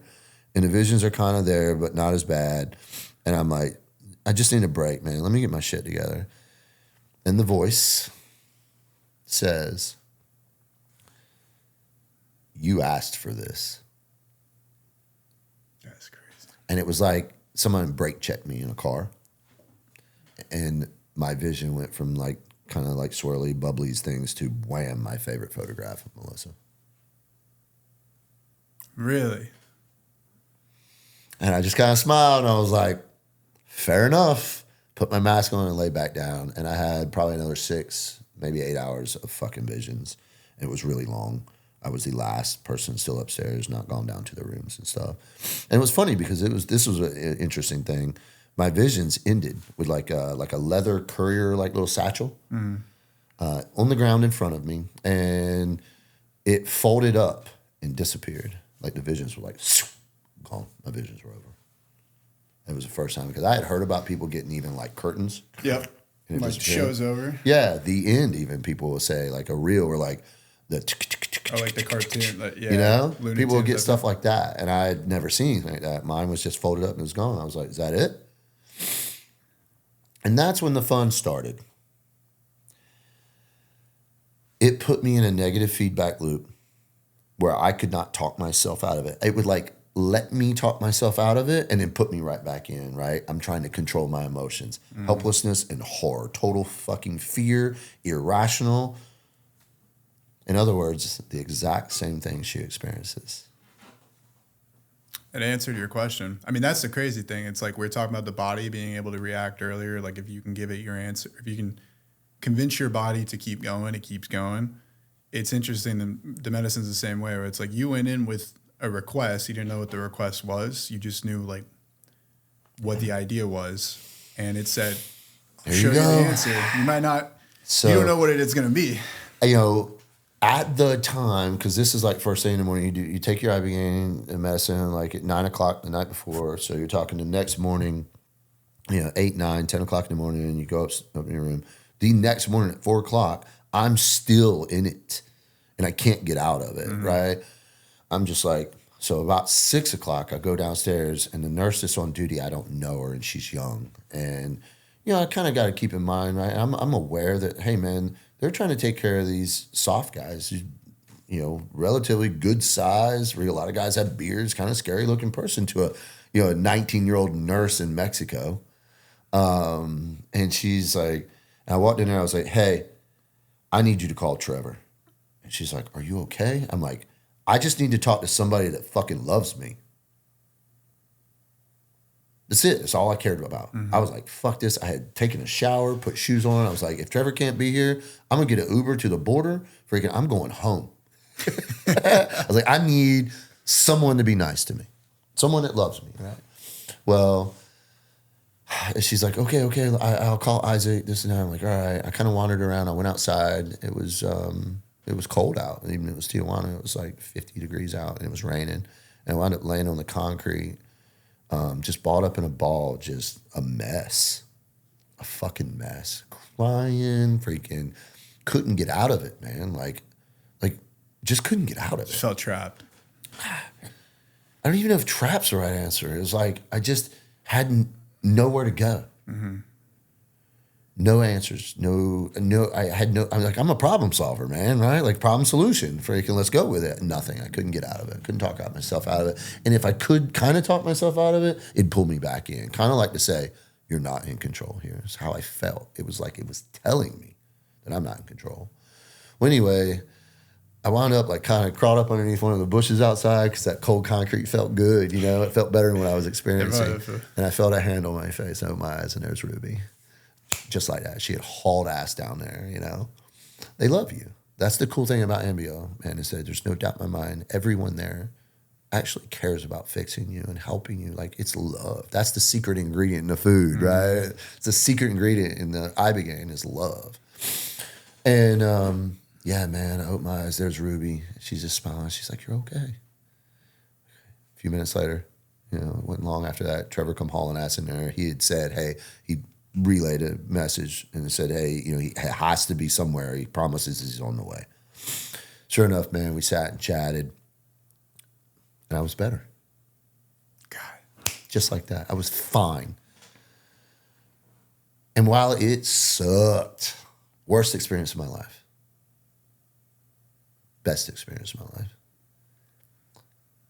Moving forward for the rest of my life, right? I now know how to truly like love someone, right? And also hold space, you know. So if she needs to rage, just let her rage. Because like I said, man, like her rage is beautiful. It's pure. And you understand it too now. And my wife is a no bullshit person, right? She's half Japanese, raised by a very traditional Japanese mother, right? Tough, prideful. But she's a woman, man. You know, she needs gentle. Mm-hmm.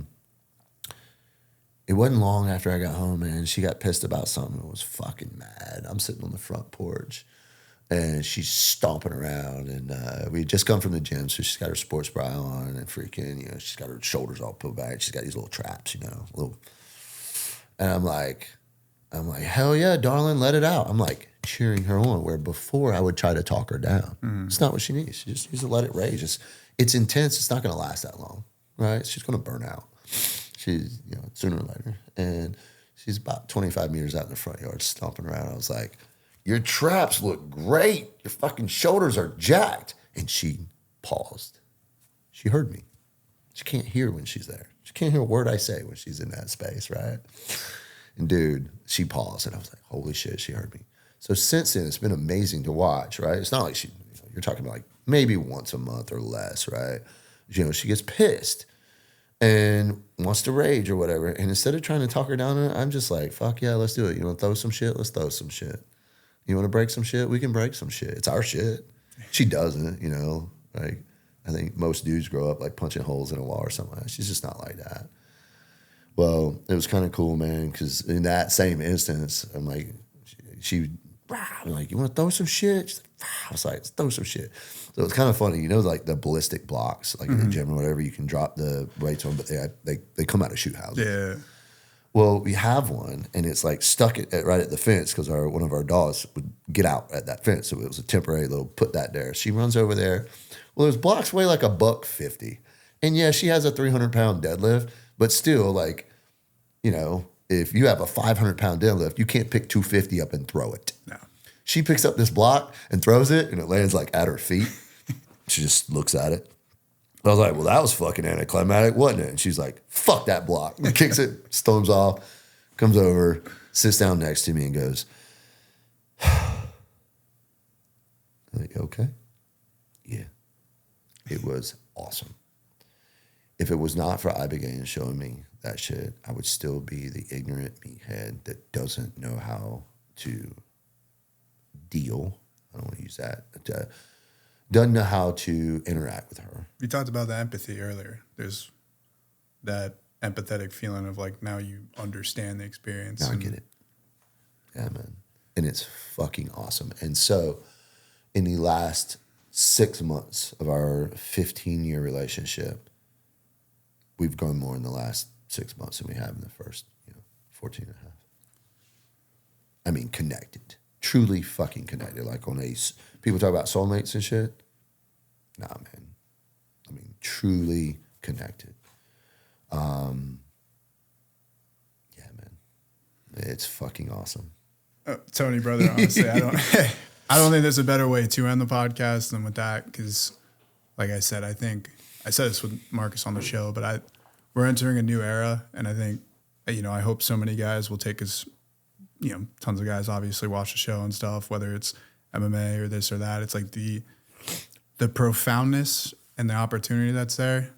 Oh, I'm excited to see, man. So thank you for sharing all that. And dude, people need to hear about it. It's kind of funny. A lot of times when people get done with their first Ibogaine experience, they're like evangelical about it. They want to scream it from the mountaintops, and then they rub people wrong. They're like, okay, bro, we get it. You like CrossFit. Yeah. Oh, you're on the paleo or diet. They come out, you're eating carnivore. We know. Like, you come Yeah. off as a crazy person. So, that's why I used to ask people, are you sure you want to hear about this? Because it's going to sound fucking crazy. Because it is. I don't know. I don't even care, but that's acceptance, right? Like the final stage of grief. Acceptance. When you accept things for the way it is, your life gets better. And man, Ibogaine has just let me know that I don't know. That's why I'm okay not knowing these conspiracy theories. I'm like, I don't fucking know, because I don't know. I truly don't know. How could I? So how can I create an analysis? But you know what I do know? I finally know what fucking love feels like. And it's awesome. I've always been very protective of her. Now, bro, almost sometimes to the point where I'm like, chill out. She can drive to work without you freaking out. Not that bad. But I am very protective of her. But I'm also at the same time have a weird acceptance for fate and the plan. Well, now, because now you know. Yeah. What we were talking about. For the first time in my life, I have a true fear, and that fear is losing her. But, because without her, I don't know where I'd be, man. That chick saved my life. That's why I say Ibogaine is life-changing for me, because she saved my life before Ibogaine. She gave me a reason to be better. Even though I didn't know how to be better at the time, Ibogaine helped with that. But she saved my life because, let's face it, man, without her, I probably would have kept drinking. I would be like every other SF dude. Bro, I'm almost 50. Keep going out, keep and trying I'm to go still mission. getting after it, bro. Yeah. I'm in relatively good shape for a 50-year-old, you know? I can still run a 6-minute mile and freaking deadlift 500 pounds. And mostly am not that hurt anymore. It's mostly because I don't train. Still got the shot too, for sure. You know what I'm saying? So, yeah, man, I want people to know about this stuff, and I'll tell your listeners, if they want to know more about it, they can DM me on Instagram, and it's not just veterans, man. Veterans do not have the market. They don't have the PTSD market cornered. Like I said, man, in a lot of ways, I look at, especially people with childhood traumas and stuff where people they trusted violated them. Those people, man, good God, they're toting such the burden, right? It was involuntary. It was a betrayal. And it's for the first time something we can actually fix. Yeah. Imagine, right? To the listener, to the viewer, if you had something that's weighed on you like that, right? Just like the grandma in my first experience, right? Imagine being free of that. Imagine being free of the pain and the hurt. Yeah, it's fucking awesome. I'm like I said, I'm gonna be 50 in February. And I feel like my life just started. I don't look back. The war was just some shit I did. I was a Green Beret, I was a this, I was a that. And now I've got this future ahead of me. And I don't know if I got 2 years, 2 weeks, 2 decades. I don't reckon I'm going to live that long, But whatever I got left, man, I now value it every fucking breath. That's incredible, brother. Yeah. There's always the conversations on this always, leave me pretty speechless. Yeah. But again, man, thank you so much for coming on today and just like sharing your story and stuff. We'll talk offline too, but we're definitely gonna get you back on the show at some point as well. Cool. But yeah, man, thank you. No, thank you, brother.